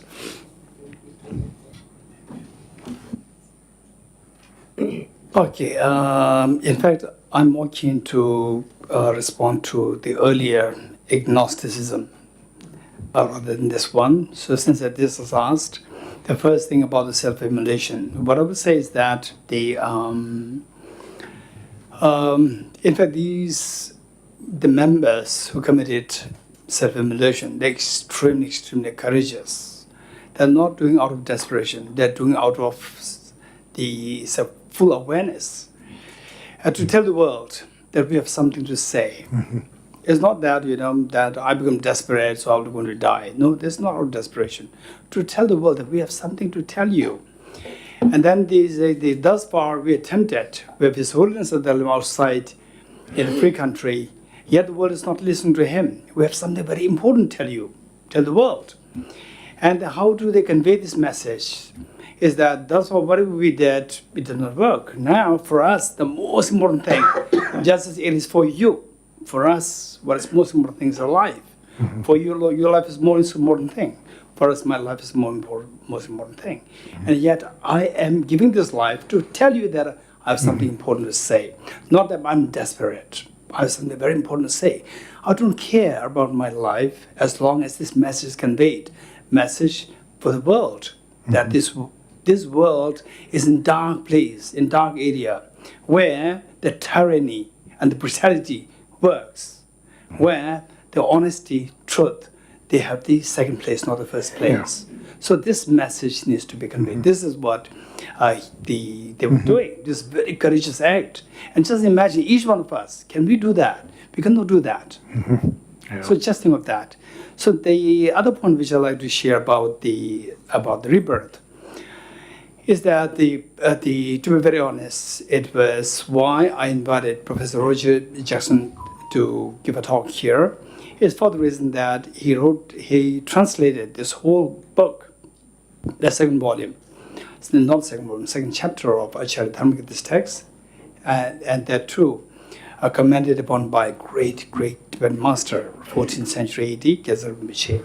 So he translated that, and I'm so keen that the number one, a great scholar, with the Pamela, his wife. So we became connected, we became friends.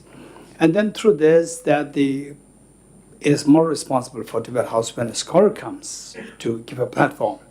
So we deliberately did it, that the Professor Roger is respected because it's scholarship, enormous scholarship. So in fact, just as what he said was what happened to me when I was just age 19, when I just graduated my high school. And then in my mind, I was thinking of becoming a physicist. I was so keen in physics and mathematics, and not really to become a monk or not really to go into philosophy.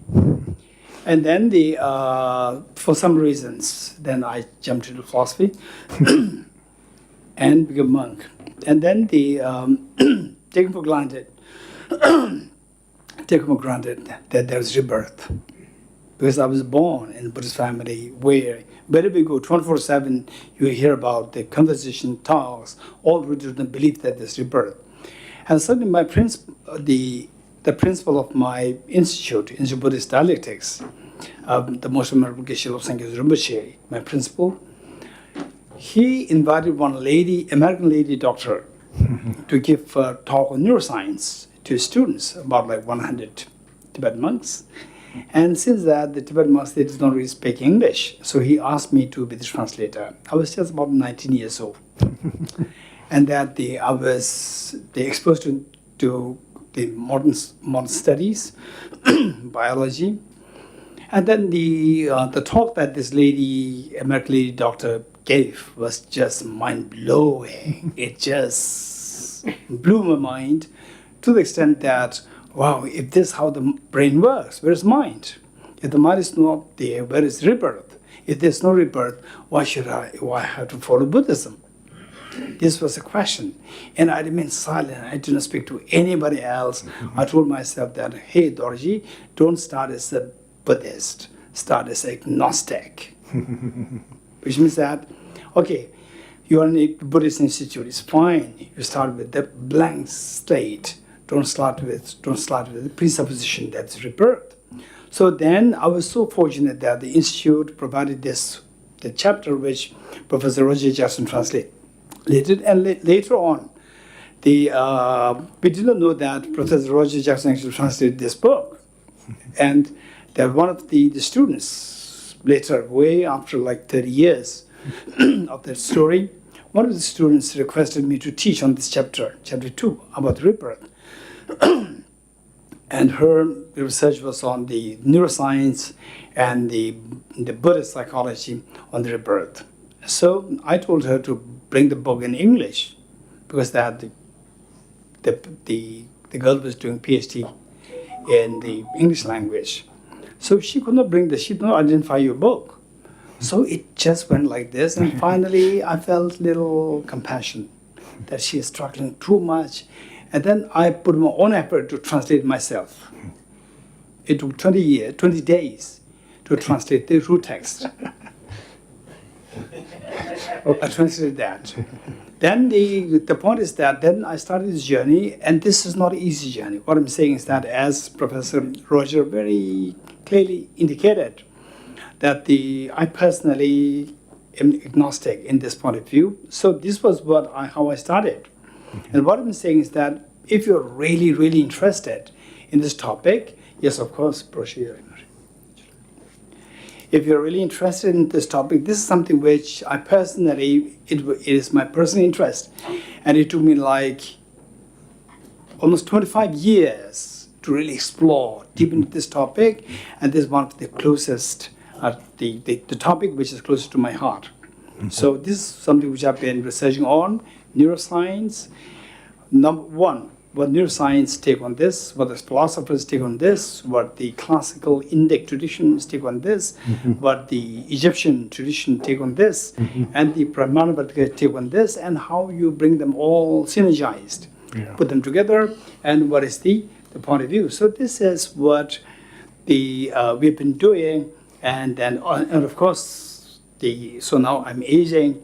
I have to come up with the book as soon as possible, and so. By the way, for the younger ones, that these topics are usually discussed in these brochures there, meaning that we have courses, and these brochures are there for you to look at through, and it's available outside. Help yourself to get these brochures, and these topics are being very seriously discussed.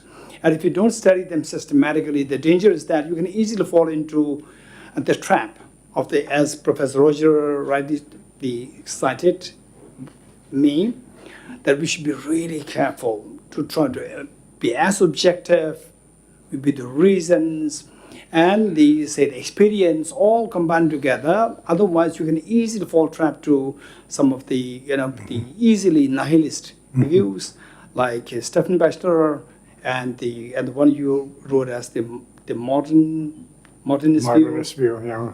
For example, J. Garfield. So the one time we were together. And he talked something about, about Buddhist philosophy, and then he talked about there's no rebirth. And I said that if you want to represent Buddhism, this is not Buddhism. You can call it Jacobism. It's not Buddhism. If you want to represent Buddhism, then represent Buddhism purely, clearly. And if you want to come up with your own philosophy, it's fine. There's nothing wrong. You can call it Jacobism. It's not Buddhism. So this is what I told him. And these materials available outside. Feel free to get these. All these programs are conducted by Tibet House. So help yourself. Thank you. Thank you. Thank you so much. We are on a short time. We can take one more question. Oh, okay. Yes. Thank you so much for such a nice lecture, Professor Jackson. I have one question. Like in one of your slides, it was written in Shramana Sutta, like the body is made of 4 elements. Like, but when we read like Vedas and like all the Hindu texts, like they say like Panchatattva, like 5 elements. So like I'm confused, like it is 4 or 5, or like, and whether these like 4 or 5 matters like. So like what is the truth like? You're talking about the elements? Like how many elements is the body made of? Like in one of your slides, it was written like. I mean the Brihadaranyaka quote. I don't. In Shramana Sutta, like it was written like 4 elements. Yeah, right. The Ajita Kesakambali. Yeah. Yeah, but if you read Vedas, like it says 5 elements. Yeah, well, I think there are varying counts of elements, in fact, and if the materialist view, after all, is that there are only the four physical elements, right? Earth, water, fire, wind. They don't seem to include space, and consciousness, which is sometimes a sixth element, is simply not included because they think that consciousness is only a byproduct of the body. We would now say the brain, or contemporary materialists would say the brain. So I think it's just there are, over the course of Indian religious and intellectual history, there's many different countings of various things. I don't know Hindu tradition well enough to say, how many different variations there are, but certainly within Buddhism, more typically it's 5, but also 6 sometimes as well. So I don't know in if fact, that's... may I interrupt here? Please, of course. In fact, what Professor Roger said is correct. If you study Abhidhamma, where Professor Roger Jackson oftentimes cited Abhidhamma Kosh, so there you see that there are 68 versions of classifying the different elements. 68 versions. 4, 5, there are I think about 10 versions of the 4 elements. And the elements is not just how we conventionally explain. There are 68 different versions. So if you're interested, you can learn them. Yeah. Thank you so much. One thing I would like to clarify it here now. The term Hindu is very misleading. When we academically discuss either the Shramana tradition or it is the Brahmin tradition. So that is very carefully we do it. Yeah. These days, the term become very, very common. Sanatan. They don't know Sanatan from where it is beginning. So these are quite misleading. In general terms, in the common people can talk like that. But when it comes to academics, serious debate, we should be careful about the word, what you are using it. Thank you so much. We have already taken a long time. Thank you so much. So which is the academic word, which word should be used? Which word should we use academically for Hindu? Brahminical tradition. Brahminical tradition. Vedic tradition. There are certain things like that. Yeah. So therefore, Roger Jackson has spoken a lot of things. You must be having a lot of questions still in your mind.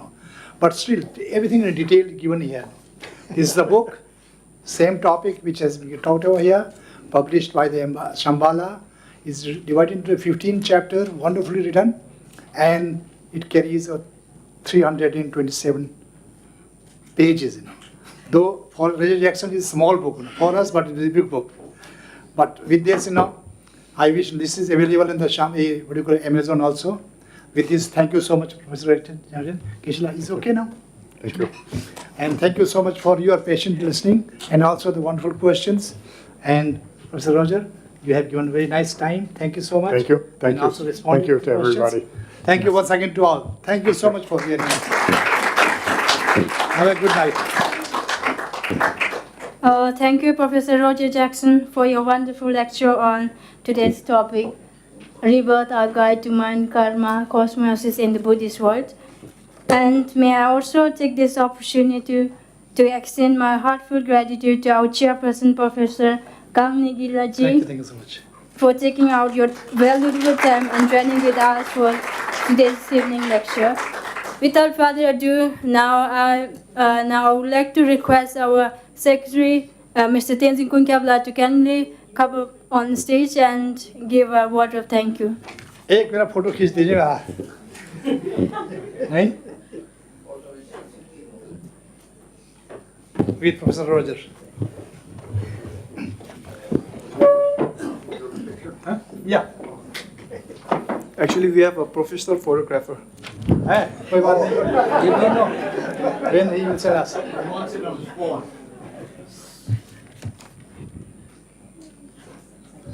Thank you so much. Thank you so much. Thank you. Nice meeting you. Okay, so I'll just take 2 minutes. Sorry. Please.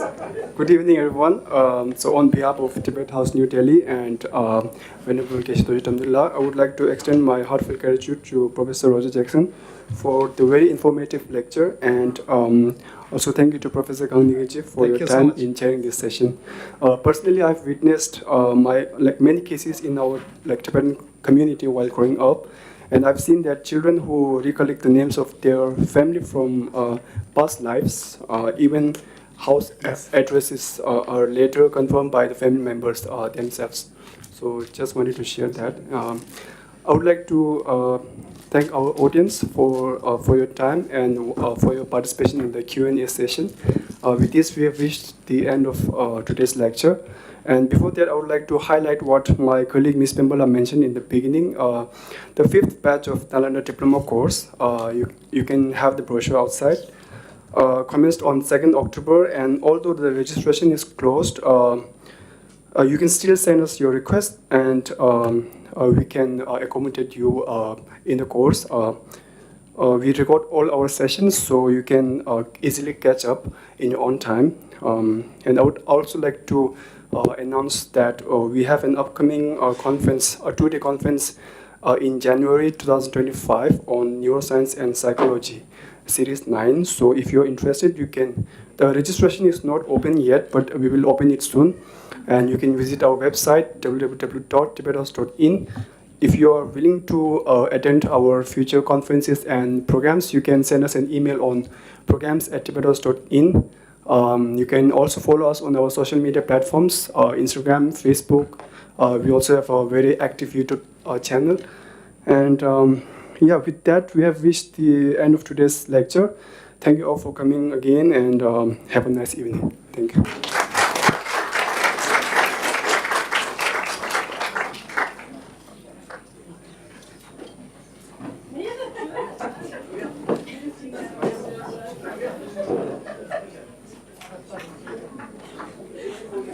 So delightful to meet you. Me too. Really, thank you so much. I have a book. The other observations. Sure. It was so nice, wonderful. I enjoyed this. Is it sounding?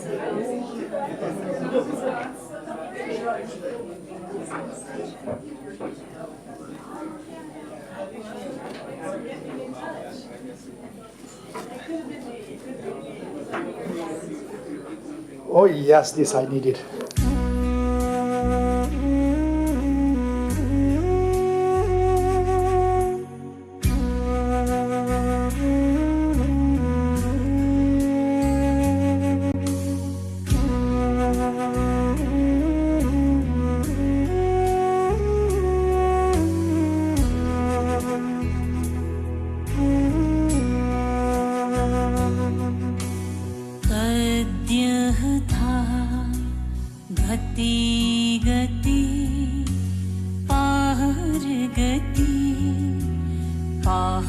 संगति बोधि स्वाहा।